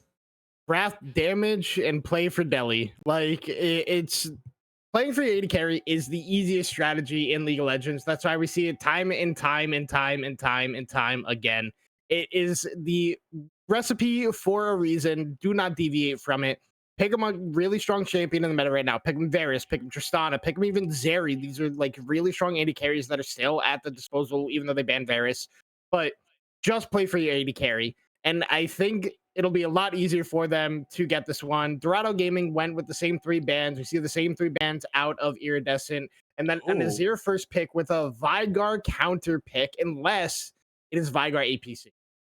Yeah, I mean, that's definitely a possibility, but it's really good at scaling. Now, Azir, I believe, still wins out in range, sorry, for the entire game. So it will be a little bit difficult for the Vigar to get a kill onto the Azir. But, I mean, eventually, Vigar can just flash R and get one shot. Eventually, it does take a while, but in those team fights, the cage is super powerful. The amount of DPS that the Vigar is going to be able to output, the burst specifically, is just, it's going to be pretty massive. Now, we are seeing the junglers getting locked in as well. Wukong on the side of Iridescent Dawn, and the Skarner coming out from Dorado. So a little bit more safety on Dorado, but a little bit more damage on Iridescent Dawn. Yeah, Skarner, a champion that like kind of starts to show up in these like later games in Fearless. I mean, there's still a lot of strong junglers available. Like Vi was still open for anybody they want to pick it, but at this point, you start to fall in those lower tier 80k. Junglers that you don't really see a lot. That's where like Skarner and Wukong. Wukong is still prevalent, but not as strong as the other 4 we have seen at this point in the series. But like Wukong start to come out, Skarners start to come out. Even like some like pocket picks. Normally you'd see like the 3 junglers that have been banned away by the side of Dorado at this point, the Lilia Jarvan and the Fury. But getting their hands on the Skarner, he does exactly what you need. It's big frontline CC, kind of does whatever you want. But Wukong, really good at getting an engage onto the back line. But it's Azir and Ezreal. Those are some of the slipperiest backlines in the game in each of their roles. But a champion that I mentioned that I wanted to see them put Delhi on this game and try to play around it is this Tristana. So I'm really happy to see that. I just need them to play for it this game. Yeah, I mean, Tristana can definitely just absolutely take over games. And especially with a rocket jump, you're talking about the backlane being hard to reach. Tristana can reach it. That's the thing. Typically, you're kind of looking for the bruisers, the tanks to maybe jump in, maybe some kind of engaged support. But Tristana can do it in the right scenarios. It can just come in, blow up one, maybe even both of them, and then jump right back out. So if they're able to get this Tristana fed early, it could definitely change things up. But we are seeing the next bans coming through. The Braum going to be the first ban, and Nautilus banned second. So the support pool is definitely starting to shrink, and I'm wondering what they're going to end up picking. I don't like the Braum ban by the side of Iridescent. Braum is so strong into what Dorado has already picked. It's really good into Ezreal. It's also pretty good into Azir, and it also pairs well with Tristana. But Nautilus being banned away, you're kind of running out of these engaged supports because Leona's already been picked, Poppy's been picked, Alistair and Rel have been picked. And now there's no Nautilus. So like you got Pike, and then you got Enchant, you got Rakan, but Rakan's one of those engaged supports that like is the fakest engaged support ever because you have to be super skilled at the champion to get like maximum effectiveness out of his kit. That's why you don't really see a lot of people picking Rakan until like it's like what engage is left. Oh, Rakan, all right, we'll pick that. But like some other really good supports that you can pair with Tristana that a lot of people don't like to go. I was about to mention it. Renata Glask is really good with Tristana.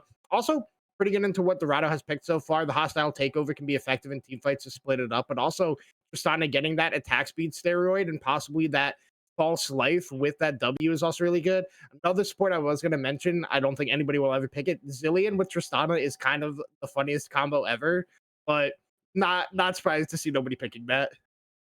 I mean, it's definitely a little bit unorthodox. I mean, even in pro play, where we did used to get to see Zillion a little bit coming out of Bjergsen back in the day, that was a lot of fun to watch. But oh, sorry, Rakan actually is going to get locked in, but I'm a little bit surprised to see that on the side of Dorado, considering they have more of a play back and kite composition. I feel like Rakan's a bit worse at that.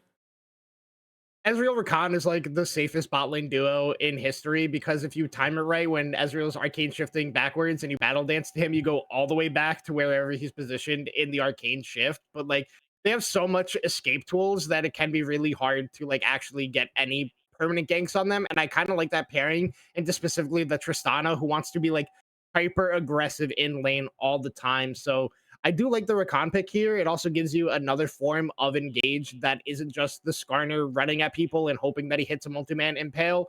So I do like that pick. It can be a little bit difficult to play into the Renata though, as Aatrox is the last pick here for the side of Dorado Gaming. Yeah, I mean, only thing that I'm seeing right now, and we talk about this pretty often on stream and off stream, ease of execution. And I don't think Dorado's comp is really that easy to execute because if they want to start a fight, there's a lot that can go wrong because Skarner isn't really the fastest engage tool. Rakan is, but if you're not able to land the charms and the grand entrance properly, if you don't think about your way out, you can definitely get blown up. So gonna be interesting to see how it does play out, but especially with that Mordekaiser getting locked into the top set for Iridescent Dawn. What do you think of these two drafts? I have to just favor Dorado's draft at this point. It is a little bit harder to execute, but they kind of have an answer into basically everything that Iridescent does want to do. Because like Wukong and Tristana are looking to try to get onto the back line, but like Ezreal, Azir, and even Rakan can just try to like do their best to stay away from that. Also, the Renata ult is going to be hard to hit onto these slippery targets that Dorado has drafted. I think the smartest pick was the Mordekaiser because I'm pretty sure if you Death Realm the Skarner after he impales people, I think they get detached and then can be active again. So I think that's a little bit of a weird interaction that I'm not 100% certain on, so don't quote me on it. But the way Dorado has been playing in the first two games, I have to favor them in this game number 3, even if their draft is a little bit harder to execute. All right, well, we're gonna see if Dorado are gonna be able to just get this clean 3-0 sweep over Iridescent Dawn, or if Iridescent Dawn are gonna be able to take us at least to a game number 4. Now we're gonna be going to a short break as we head into spectator delay, but don't go anywhere. We'll be back soon.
And we are back with a third and potentially final game between Dorado Gaming Iota and Iridescent Dawn Blastcone. But looking over at this start, it looks like both teams just going to be going with that standard 5-point defense. Nothing too spicy coming out yet, but Shang, in your opinion, where do you think the junglers should start putting their pressure on early? I mean, it's really hard to say in this matchup because, like, the bot lane of the side of Dorado is so elusive in getting out of ganks, while the side of Iridescent wants to be aggressive. But I think you just play for top side. Like, you have Aatrox, Mordekaiser up in there. They're going to want to be scrapping constantly. So you should be looking to play for top and mid because, like, also, if you get one of these mids ahead, it's very advantageous for you because they're hard scaling mid laners. Specifically Vigar over here because you have that forever stacking passive of just gaining AP, and we see Zed gain some right there because he does hit that Q. But another big thing is both supports have gone for the Summoner Spellbook again, and I want to see Rudy get more use out of it this game because Gremlin had some great uses of it in that last game, specifically when he TP'd up to that top lane play to help out his team. And I feel like Renata with Summoner is a little bit more questionable. I normally see like Airy or even Guardian on Renata, while like Summoner Spellbook on Rakan makes a whole lot of sense just because he can do so many different things that him having access to multiple summoners is very effective. While like if you're not going to go with Summoner, you just go Guardian. Yeah, for sure. And potentially I'm wondering if it's kind of a way to move around the map a bit with that extra TP, maybe have go between the heal, the exhaust, and the ignite as well, depending on the situation. But I definitely agree with you. Rakan's definitely going to have an easier time making use of it, and maybe something like Area Guardian would have definitely kept the Tristana safer. And as we both know, if the Tristana stays safe, this Tristana can and even should carry in these fights. So we'll see how much value Rudy's able to get off of that. Yeah, but a thing we're seeing right now is that Steve is actually pathing towards his bot side, while Holzer is pathing up towards his top side. They have information of where Steve is because I believe they did get a ward onto those Raptors. No, I'm actually crazy. They did not get any vision down, so they kind of have an idea where both junglers are starting, but it's not confirmed at this point in the game. But right now, everybody just kind of farming up a small CS advantage in the bot lane for Delhi, which is kind of what Tristana does just because of that explosive shot, helping clear out waves faster than Ezreal is able to answer them.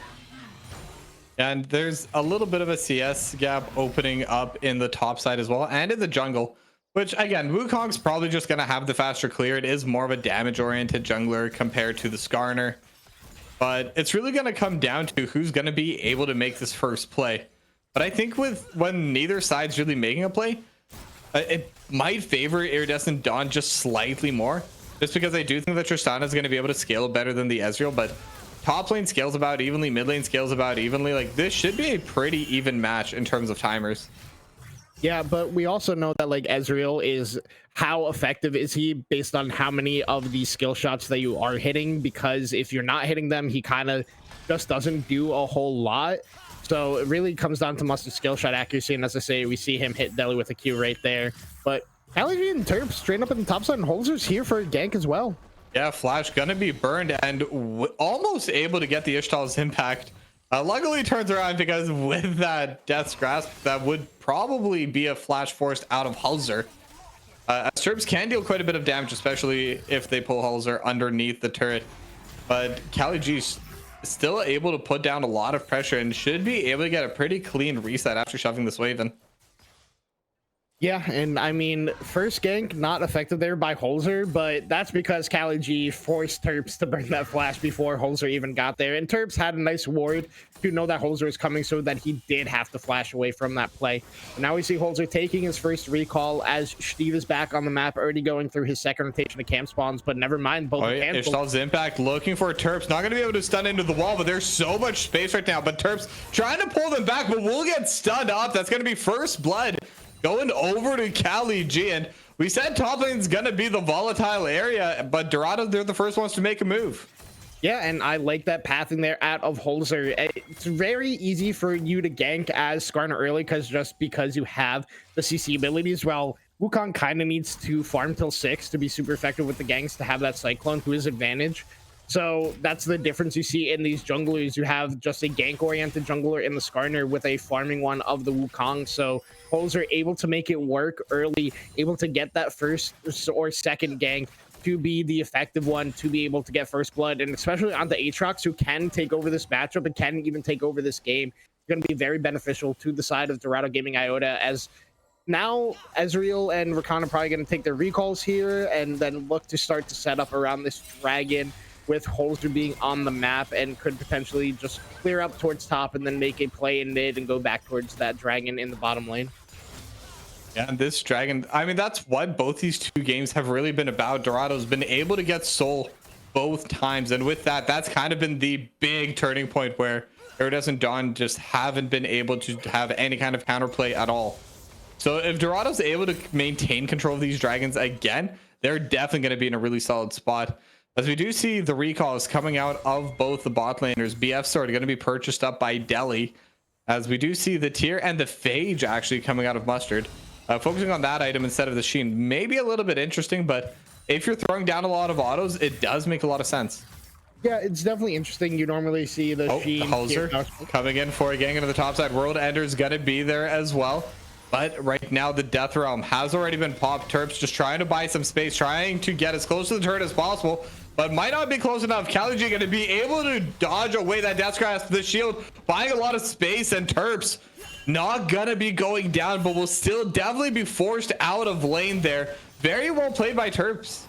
Yeah, Terps really played that well with an early Death Realm and then a nice pull back onto Holzer to be able to not be slowed up, and then just able to have enough movement speed with the boots in inventory to be able to not get knocked up by Kali-G there and be able to escape that sweet spot on the Q3. And Dragon goes over to Iridescent in the meantime in the bot lane, just because Holzer was topside. So because the bot lane and Steve were on a reset at the same time, they just go back bot, take that, and now Holzer doing a little bit of counter jungling. Delhi in trouble.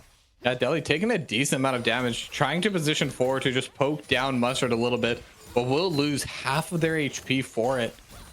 And now, even though they got the dragon, has another big combo coming out of Mustard right now. Delhi starting to get really low, and if Gremlin's close to level 6, they could definitely look to all in, but Delhi, aware of that, just going to rocket jump out and will be forced to reset early. So you're talking about the Ezreal being strong if the skill shots landed. Right now, Mustard's definitely landing those skill shots. Yeah, and I mean, another thing we're seeing is that they're not playing for Delhi on the side of Iridescent, so this Tristana is starting to lose out in the CS department, starting to lose out on these trades, and that is very beneficial down a level now as well. So Mustard doing a really good job on this. Yeah, sorry, I had to sneeze. Oh god, doing a really good job on this Ezreal. I tried to finish the sentence, it did not work. Had to be super quick to get that sneeze out, but another skill shot by Mustard and followed up by Gremlin as well. Yeah, I mean, they're doing really well in this bot lane right now. We're even seeing Dorado really starting to take over the top side as well. Kali-G just winning this matchup as another World Ender is going to get popped. And actually, they're going to bring the jungle as well. Halzer's in the area, not even going to be needed. Kali-G going to get that solo kill. Will burn flash for it. But we were already seeing a CS lead grow there. We were seeing 2-0 for the Aatrox. And with the grub spawning, this should just be a free objective going the way of Dorado. Yeah, Holzer shows up for his presence and his presence alone. Kali-G able to pick up the solo kill, playing this matchup really, really well. And now, like you said, grubs are going to be started up here. They're going to have to look to try to make a play on the spot side, but you see that the Tribush is already warded on the side of Dorado Gaming, so they know if Holzer comes in through that way, but he is starting to look for a potential wraparound gank, but it looks like he's just going to be invading on to Holzer's bot side here as the Void Grubs are being taken on the top side of the map. But overall, Kali-G is going to be a menace in this one. As Realm of Death is going to get popped. World Ender is already on cooldown. I think Terps looking to make use of that. Definitely winning hard on the trade, but Halzer's in the area. So Halzer will be able to let Kali-G walk this out, but close trade, and Terps might be able to get a little bit of priority on the top side after that. Yeah, I mean, he's going to have to push this wave out. Kali-G going to take a recall and have to walk up, potentially loses a wave here as well. So the CS department isn't going to be that much of an advantage for Kali-G. It's just going to be the 2 kills already on that fully completed Sunderer Sky now. So going to be doing a lot more damage in these trades and healing up a whole lot more, especially once it does pop that World Ender for himself. And Zed going for the Shirelia's Vigar in this game. Definitely something we used to see a lot more and not as much in recent patches, but it still has its effectiveness. That movement speed is super helpful. Also, it just gives really good stats for being relatively cheap too, because it is a support item. And we're looking over at the goldie now, almost 900 gold in the top lane. Kali G just having a very significant lead up there.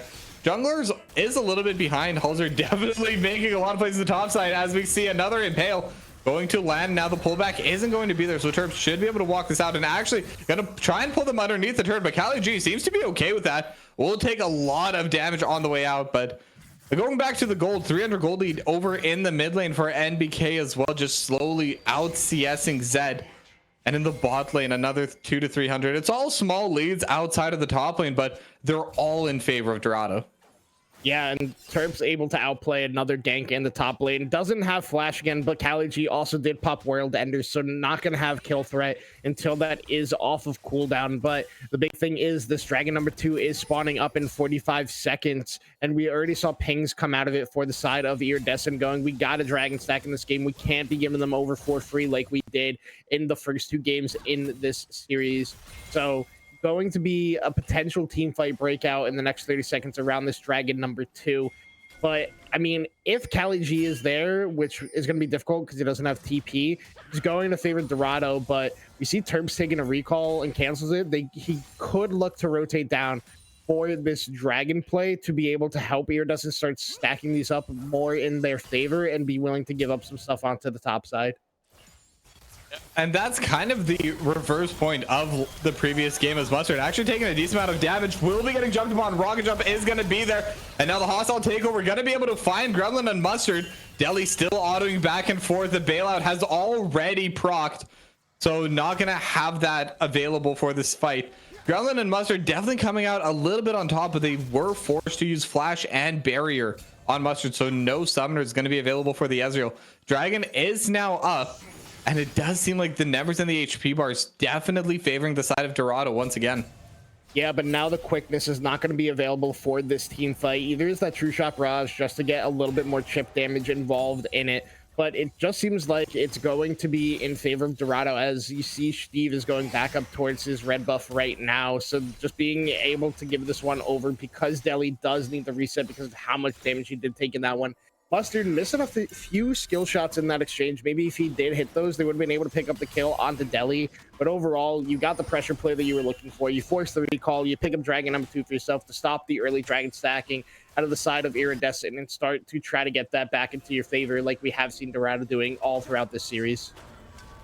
Yeah, and that's with the side of the map that isn't really that far ahead. It's maybe one minor component, and they're still able to get the dragon. They didn't get any kills, unfortunately, for Dorado, but they're still going to have full pressure. They're going to be able to prevent the dragon stacking, maybe start their own dragon stacking as well. We're still pretty early into the game, but the earliest either team's going to be able to get a solo is at around that 28-minute mark, as we're seeing Kali G just once again wailing on to Terps. The World End are going to be coming out now. Kali G should have another set of Darken Blades coming out, and that's just going to be a solo kill once again in the top side. And right now, Kali G just really taking over that side of the map. Yeah, and that's kind of exactly what you wanted on the side of Dorado. And Kali G, now all 3 kills for his team, picked up the feats of warfare for them, basically solo, only assisted on one of the plays, picks up first turret as well. So Kali G basically just solo got feats for his team. Got 3 kills, first turret. Got everything you need now. Unfortunately, no one on the team has tier 2 boots except for Gremlin, so really the only one that's benefiting from that. Now Kali G going to reset and will have that for himself at least. But yeah, and I'm wondering what they're going to do with their lane setups now that that's done. It does look like Kali G is just going to be going right back up to the top lane, but could have potentially been thinking of a lane swap considering Rift Herald is going to be up pretty soon. I mean, even with the lane swap, Kali G is still your strongest member at this point, so you would want him at the Rift Herald play as well. But he has TP, so I could see the world where you do want a lane swap on the side of Dorado, but that also could give Terps a little bit of time to like try to get back in this game. While if you just keep Kali G matching him, it'll just keep him even further behind and even further down and make it even harder for Iridescent in this game, especially if Kali G can get another solo kill. This Aatrox is already starting to take over this game, but if he gets another kill, he's probably just going to solo take over this game and kind of just seal it for the side of Dorado. So I like them putting up in this top lane because they know that really nobody at this point can answer him. Yeah, and especially with this matchup, Aatrox versus Mordekaiser, it really is whoever gets ahead first typically just stays ahead for the rest of the game. And considering Kali G definitely got ahead first, it's going to be so difficult for Terps to come back there. Maybe once they start getting to 4 or 5 items, then Terps can start taking over again. But we're even seeing Kali G's able to threaten a little bit from the jungle. Steve forced to play a little bit safer, play a little bit less efficient in terms of the jungle take on those Krugs, and it's just gonna slowly snowball into that as another trade onto Terps, and Terps is losing out really hard. Kali G barely even took any damage, and Terps lost 3/4 of the entire HP bar. Rudy's now in the area, but you definitely need help, otherwise Kali G is just going to continue this onslaught. I mean, there's good vision on the side of Dorado, but yeah, and as I say that, Cyclone is going to be coming out. Zed not dealing too much damage quite yet, but with the R, going to be able to take down one. Kali G 1v4 now, trying to survive as long as possible. The cage is there. Kali G has nowhere to go. Will not get stunned up, but that's a shutdown going over to Zed. But now Deli could get traded out. Barrier has already been used. Save the flash. One more auto is needed, and Mustard going to be able to secure that kill in the bot lane as NBK just shoving down through the mid lane. Yeah, but Zed picks up 2 kills, and one of them is a huge shutdown. Oh, wait, he TP's bot. Oh, but Zed actually might be able to get this kill right back, and the damage just barely there with the Comet. And now Gremlin could be next on the chopping block. No cooldown's going to be used yet. The cage not going to find Gremlin, but Flash is going to be found as Zed, with a few kills, is now 3-0, and that's a win condition that they could look for. Yeah, that is now a very scary Vigar, picking up 3 kills, and one of them most impactful, the shutdown onto Kali G. Now Zed is going to be online on this Vigar, also going with that tankier build of the Thimble Winter Shirelias into Deathcap. So this Vigar is also going to be pretty hard to take down in the late game, as well as being able to also put out a whole bunch of damage just because of that passive giving you free stacks of AP. Yeah, but one thing that they do need to be a little bit concerned about is NBK is on Azir, and Azir is well known to be able to shred through tanks. Once a few items are on, now I do believe it's only at the 3 or 4 item mark where the Azir truly becomes a full tank killer, but actually NBK going for Shriva Shuffle onto Deli, and Deli just gonna get stat checked, will have the extra life, but will still get taken out. The bailout not gonna be enough, and now they're looking for more Terps. Has TP'd into the bot lane, has flashed away, but now they're going to bring in the extra turret. NBK just getting jumped upon by Terps, will get shut down as now Terps trying to get away. Zed is still here, trying to throw some spells over top. Terps backing it out. Steve is in the area, but Hulzer with the final shot gonna be able to take down Terps, and it's a 3-for-1 in favor of Dorado as they're gonna be able to get the next dragon. Yeah, NBK with a huge shuffle there onto Deli and Rudy. Basically just solo kills both of them. The rest of the team shows up. Terps TPs into everybody, is able to pick up NBK because of the Death Realm, but it did not mean enough. He ends up going down in the end. NBK just really not able to position in a good enough spot to be putting out damage without being under threat. And that is kind of also an issue with Vigar because of the range on him is kind of relatively short. So you have to be positioned correctly and just not able to find it to start putting out these cages or putting out any DPS whatsoever. So Dorado able to just steamroll the fight in mid lane and pick up their second dragon of the game. And we've seen Dorado do this time and time again, where they just find a super good team fight and then just able to freely pick up an objective afterwards. Now, the gold lead isn't super large still. 2K isn't really saying too much at the 20-minute mark, as we're seeing another trade starting to open up in the top side, and Terps finally starting to build into that. Aatrox still down 1.4k gold, but it is going to be able to have that anti-heal. It does have the Rylai's, and that's kind of the item you definitely want on the Mordekaiser. As we're seeing here for the rest of the team, there's really not too many large gold leads. It's just a 700 for Mustard, but other than that, everything's still pretty close. Yeah, I mean, overall, it's like really, like you said, it's just Terps and Mustard who are the two that are like super behind at this point in the game. And even so, Deli isn't like too terribly behind. He has his Yuntal. He's just down that like half item to Mustard. But this Tristana is kind of being left out to dry once again in this series. We've seen that happen to Deli twice in both the games so far, and it's continuing to happen here in game number 3. And that's kind of not what you want when you pick this Tristana who can snowball a game for you and take over it. I want them to start to see it play around Deli more the way the side Dorado's played around Mustard. It's like throughout the series, even if it's not in the early game, it's in the later half of the game where they go, all right, Mustard's online now. We just play for him, and then we're able to win the game that way. Yep, and now in the top side, they do pop the Herald. I'm guessing it was just about to run off cooldown, but Halzer and Cali G, they're gonna start grouping with the Herald now. They definitely want to try to get at least one charge happening here.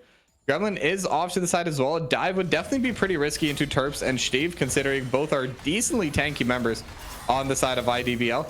And now the Herald is going to go down and will be able to get the basic charge. But meanwhile, in the mid lane, another large push coming through. Just Mustard and NBK just slowly but surely able to whittle down this turret. One more auto is all that's needed. It's Gremlin walking forward, not going to be able to find the engage either. But slowly but surely, the map is getting choked out by Dorado. Yeah, and they should just be able to pick up this tier 2 here when the wave actually does connect. The cage stops it for a while, but it doesn't matter.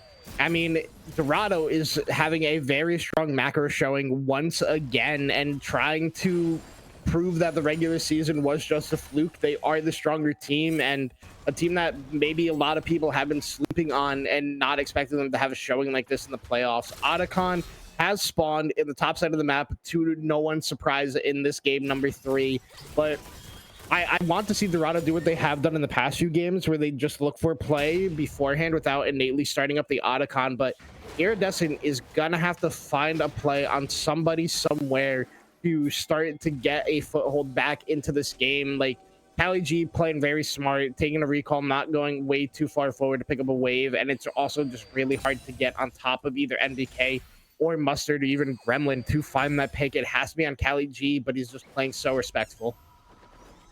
Yeah, and with that Sterix gauge completed, also going to be a much more difficult target to go on. Realistically, they need to try maybe find NBK or Mustard, but like you said when we were talking about the draft, those are two of the most slippery backliners in the game. It's going to be so hard to find the proper angle, the proper engage, where not only can they start the fight on top of them, but they can actually take them down before anything else does appear, before Halzer's in the area, before Cali G's there, before any kind of peel can show up.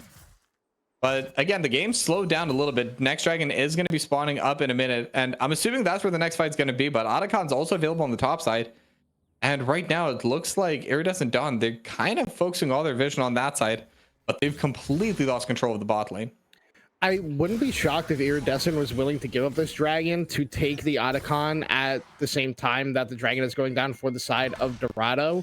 But it looks like they're just repositioning to go back bot lane to try to get control of this dragon area and maybe look for a pick beforehand. Yeah, but the issue is NBK actually gonna be charging in forward, looking for Zed. And the Emperor's Divide never got cast, so that's just gonna be the flash off of Zed before the play starts. And again, they're gonna be able to just take full control of this dragon. And the Otacon, in theory, could be the answer, but we saw what happened last time. Cali G was able to get 2 kills, kind of 2v4. And considering how much stronger this Aatrox is than the Ornn was back then, I wouldn't be surprised if we see it happen again. Yeah, but you can see that Cali G, there's going to be 4 members up here. They're probably going to look to take this tier 1 and then look for a potential play on Cali G afterwards. Because you see Rudy and Steve sitting there while the dragon is being taken. Plays coming out, TP. TP is going to be their world ender over top, as now we see the true shot barrage is on a 4, and Cali G just walking forward with the handshake is still ignoring, and Deli almost gets taken down. Now Cyclone in the backline, hostile takeover as well, still not buying too much space. Is now Mustard on the wrong side of the team, will be able to just jump over with a blink. In the meanwhile, Halzer does finish off the Drake. Flash going to be burned by Cali G, trying to get away from the baby cage. Just Zed just kiting the team backwards. They're all super low, but somehow no one goes down in that exchange. But it should still be the Otacon going in favor of Dorado. Yeah, and I mean, they could just start this up right now if they really did want to, because of how low the side of IDBL did get. But with Holzer being on the bot side, clearing his jungle, there is going to be no play at the Otacon. IDBL, super lucky for everybody to escape with their lives there. A nice buster shot was used by Delhi to knock both Kali G and NBK back to stop any chase coming out early in that fight, which is what ended up saving everybody's life. Yeah, but even so, we're starting to see that they almost had a play onto Kali G, but the damage just is lacking right now. Delhi still on that one item, needs that Infinity Edge at the very least before this Tristana becomes a true threat right now. And we see on the opposite number, Mustard, 2.5 items already. And Ezreal's also one of those champions that fully comes online at 2 items. So this Ezreal is really far ahead. Is now Terps getting jumped once again. The Dark Blade landing onto the Death Realm. Now going to come through. Terps going to be attacking on a Huzzer, but the Impale going to buy so much time. And Huzzer not going to be going down. And Kali G should be able to just find one more hit as the Death's Grasp does buy some space, and that could be enough as Delhi also gets taken down decently low by NBK and the Baron Gremlin looking for the play as well. And NBK just going to dash forward, flash burned by Delhi, and will survive. But no, the True Shot Barrage, the bailout buys a little bit of time, but that's it. Delhi gonna get sniped by Mustard. Yeah, nice snipe there by Mustard to be able to pick up that kill, but now Terps is in trouble. Yeah, one more auto, and I think Kali G should be able to reach it. And Kali G with another solo kill in the side lane. 4-1-3 on this Aatrox. Massive wave coming in. There's Otacon in the top lane. There's 2 or 3 in the bot lane, but for once, I'm actually a little bit surprised to see that they're not really getting much on the side of Dorado, as we are going to be going into a pause, as apparently there's a little bit of lag coming out from the ADC. Yeah, I mean, I don't think Dorado's taking the Otacon or the Baron right now, just because Holzer was bot making that play with Kali G. He's just not able to get up to the top lane quickly enough to make a play on one of these objectives, and there's no tank other than Holzer on the side of Dorado, so nobody able to tank up the Baron or the Otacon safely, and don't want to risk getting caught out on that by Zed and Steve, who can put out so much damage on these champions. I like Dorado not overforcing their hand after getting a couple of picks. Yeah, and I mean, they could just go back to the Otacon basically whenever they feel like. Right now, they're not really pressured by anyone. They can go when they feel it's fully safe, and then they can start making their plays. But I mean, right now we're looking, it's already a little bit over 5k gold lead now for Dorado, and they're just looking really strong. It seems like they're just executing very calmly, very collected. They're not being that chaotic team that we have seen from a lot of teams throughout the season. They're just getting the play, they're not overextending, and then they're just going to slowly but surely just pull IDBL off the map. And it's really the hardest kind of playstyle to play into. Yeah, and I mean, we've seen them try to make plays onto Kali G, and the damage wasn't there at that point, and it might still not be there unless Zed is involved. Zed is all the gold and all the damage at this point on the side of IDBL. He's 3 items on this Vygar, has that death cap in his back pocket now, so can put out a lot of damage in fights. He just has to be involved for them and have the correct positioning. Otherwise, he kind of just does get pushed back, as we get some lovely all chat images here from Zed once again, of all people. Yeah, I mean, you pay for that $150 skin. We know exactly what kind of person they're going to be. No, I'm just kidding. But I mean, it's looking really hard. I mean, if we think of a way for IDBL to come back, and one thing they do have going for them is Zed is on a full 3 items right now, has the Shurelias, has the Fimbulwinter, has the death cap, most importantly. So this Veigar is going to hurt. And assuming that next item is going to be Magic Pen, there's really no one on the side of Dorado that's going to be able to take too much poke off of Zed. They maybe can take one volley of the burst, and that's going to be it. After that, they have to play back. They have to play safe. With proper positioning, with proper angles, Zed is going to be an absolute nightmare to deal with. But the issue is they have that many nightmares on the side of Dorado. They have Kali G just winning in the side lane. You definitely wouldn't want to match Zed into it. NBK is doing really well. Mustard's doing really well. It's just there's too many threats right now on Dorado for Iridescent Dawn to really be able to just win out with only one threat of their own. Yeah, it's going to be really interesting to see what Iridescent does after this unpause comes through and how they play out the rest of this game to try to get this back. Because, like, Terps at this point can't answer Cali G in the side lane. I don't even know if Zed could at this point. It's really going to just come down to how they play out team fights and their positioning around Zed in particular, and really getting some very impactful hostile takeovers fights. But it is starting to look like Dorado is going to be getting a 3-0 here tonight. It just depends on if they continue to play this game as cleanly as they have the first half, the latter half around this Baron, around this Otacon, and then the potential siege to end the game. And what we've seen from them has been that they are more than able to play that style. As the play will resume in a moment, just again, Spectator is still in alpha mode. Once the full release does come through, it'll be a little bit cleaner, but we should be heading right back into the game momentarily once we catch up with the Spectator delay that it needs to rebuild. If anyone's wondering why there always is that delay afterwards. But yeah, they haven't really given any reason for us to think that they won't play safely, they won't play smart. As we are going to be back in the game, we're gonna have that custom riot pause bug coming in shortly, but they're actually going to be starting on the Baron on the side of Dorado, as I do believe our producer has walked away for a little moment, so we're going to be able to watch it cleanly off the minimap for now. But there we go, directed camera MVP. And yeah, this is just going to be a free Baron take. I was talking about the Otacon, but they're just going to skip it for now. And there's the pause bug. We'll be back in a minute, as actually that was a really short delay. Yeah, I'm surprised. Yeah, Otacon is just going to be taken up for free here as well out of the side of Dorado.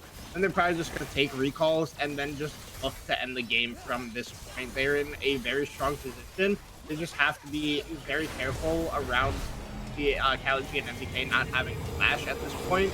They just have to position well and then be able to put out maximum DPS from a appropriate range where they do not get caught out and bursted down. Yeah, and I mean, with this siege, they should be in a really good spot. They don't have a lot of wave clear on the side of Iridescent Dawn, especially not into these Baron empowered minions. And one thing that my producer actually just messaged me about, Dorado hasn't lost a single turret yet. They still hold all of their tier 1s, they still hold all of their tier 2s. So not only does that kind of show the level of control they've had this game, it does have a little bit of a caveat to it, because if Iridescent Dawn are able to win a fight, they can get a lot of standing gold very quickly off the map. Yeah, especially with the bounties now as Cali G. Oh, they're looking for Cali G. They're gonna burn the Cyclone as well, World Ender, and Cali G might just be able to run this out, not even going to get hit by the Dark Matter. So Cali G just gonna pop the World Ender, doesn't even need to burn Flash, didn't have it anyway. And again, it's just showing the desperation. They're trying to make anything happen, as they are going to be losing their tier 3 in the top side.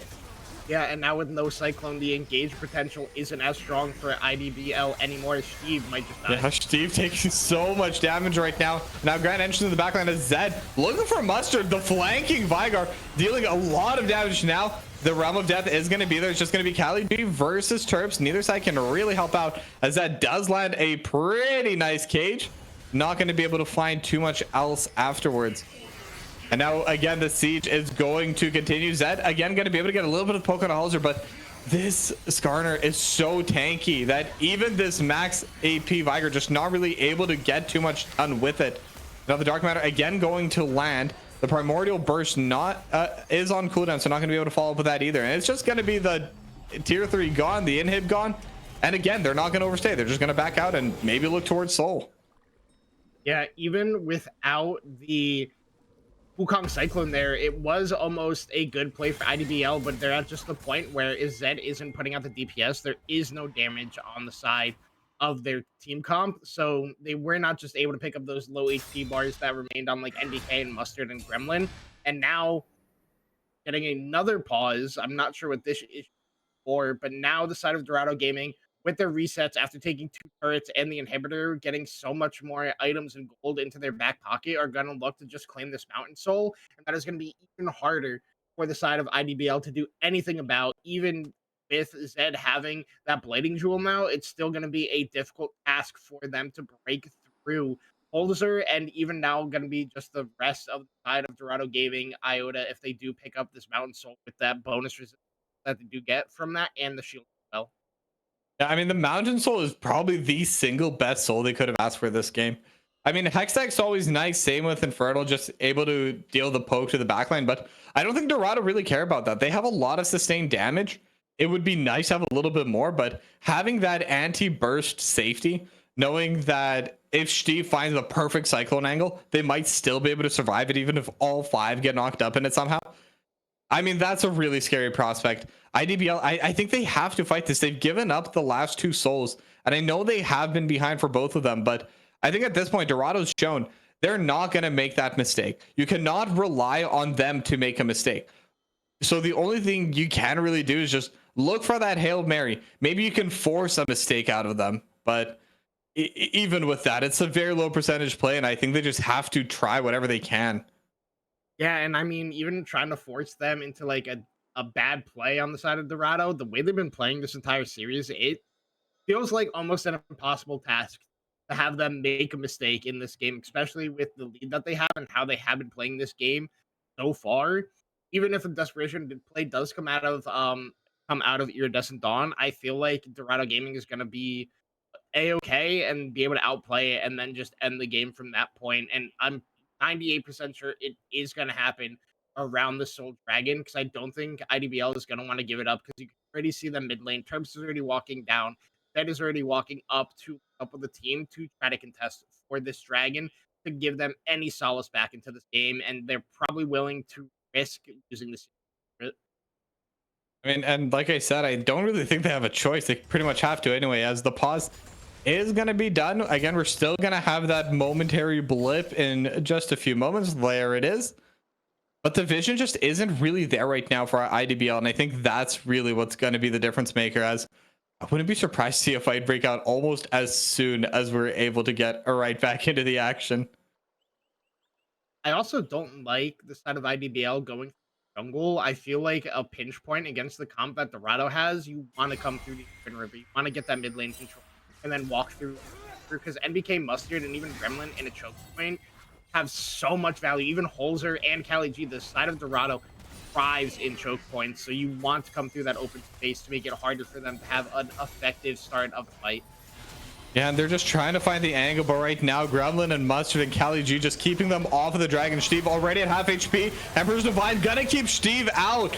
And just like that, they're not going to be able to get back into the Dragon. So that is going to be Soul going over towards Dorados. In the meanwhile, the team fight is happening. Steve is going to be taken down first. And Mustard still going for the Buster Shot from Delhi. Going to buy a little bit of space. In the meanwhile, Terps going to get taken down by NBK. And there's only 3 members left. And now with the charm, the quickness, they're able to catch on to Zed. And they're able to catch on to Delhi in the back line as well. Just one more auto. And now the bailout is there. But it doesn't matter. It's 4-0. Rudy is the final survivor. And that should be it. Dorado just really coming out swinging today. Gonna be winning and going to the semifinals in a 3-0 fashion. Yeah, regular season be damned. Dorado was the better team on the day and dominated in all 3 games, making it look like they are a team to be feared in this playoff run, making it to semifinals, looking to get a championship again here for themselves in the Aegis League. This team is looking poised for the playoffs, probably what they were ready for all season long. And I mean, that's just the org that we know. Dorado, no matter what they do in the regular season, they will always come out swinging. I said that before we got into the series, and in the playoffs, that's their bread and butter. That's what they play for. That's what they practice for. And we see exactly what comes out of that practice. Just a very, very convincing 3-0 win. Yeah, I mean, honestly, I think everybody on the side of Dorado played super well tonight. Zed tried his best in that game number 3, but he was not able to do it alone. But, I mean, Dorado just looked like a cohesive team. Everybody doing their job exactly the way you wanted to. I don't think there was any particular standout player except for maybe Cali G in that last game. Yep. I mean, that's going to be it for us here today, though. I mean, a huge congratulations to Dorado. But before we do end things off, want to give another quick shout out to Zen Market. Zen Market is your one-stop solution for buying products directly from Japan. They'll help you buy items from over 10,000 shops in Japan, as well as place bids on auctions on your behalf. They even consolidate all your items safely into one box and can ship internationally. They provide excellent customer service in 19 languages, which is why Zen Market is trusted by over 2 million users worldwide. Click the panel below the stream or click the link in the chat to try them out now. If you sign with promo code Aegis, you'll get 1,000 yen off your first international shipping fee. In addition, check out the special viewer giveaway, typing !giveaway in the chat for your chance to win a Nintendo 64. Now, with that being said, thank you all for watching tonight. My name was Tokibi, joining me is Shang Selmo, and we hope you have a wonderful night. 日本にはまだある？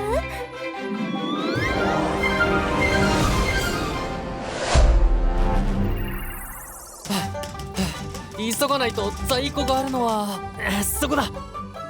遅かった。そのフィギュアを一つだけ譲ってくれんやろか。お前はだよ、同志じゃねえか。もちろん取引しようや。はあ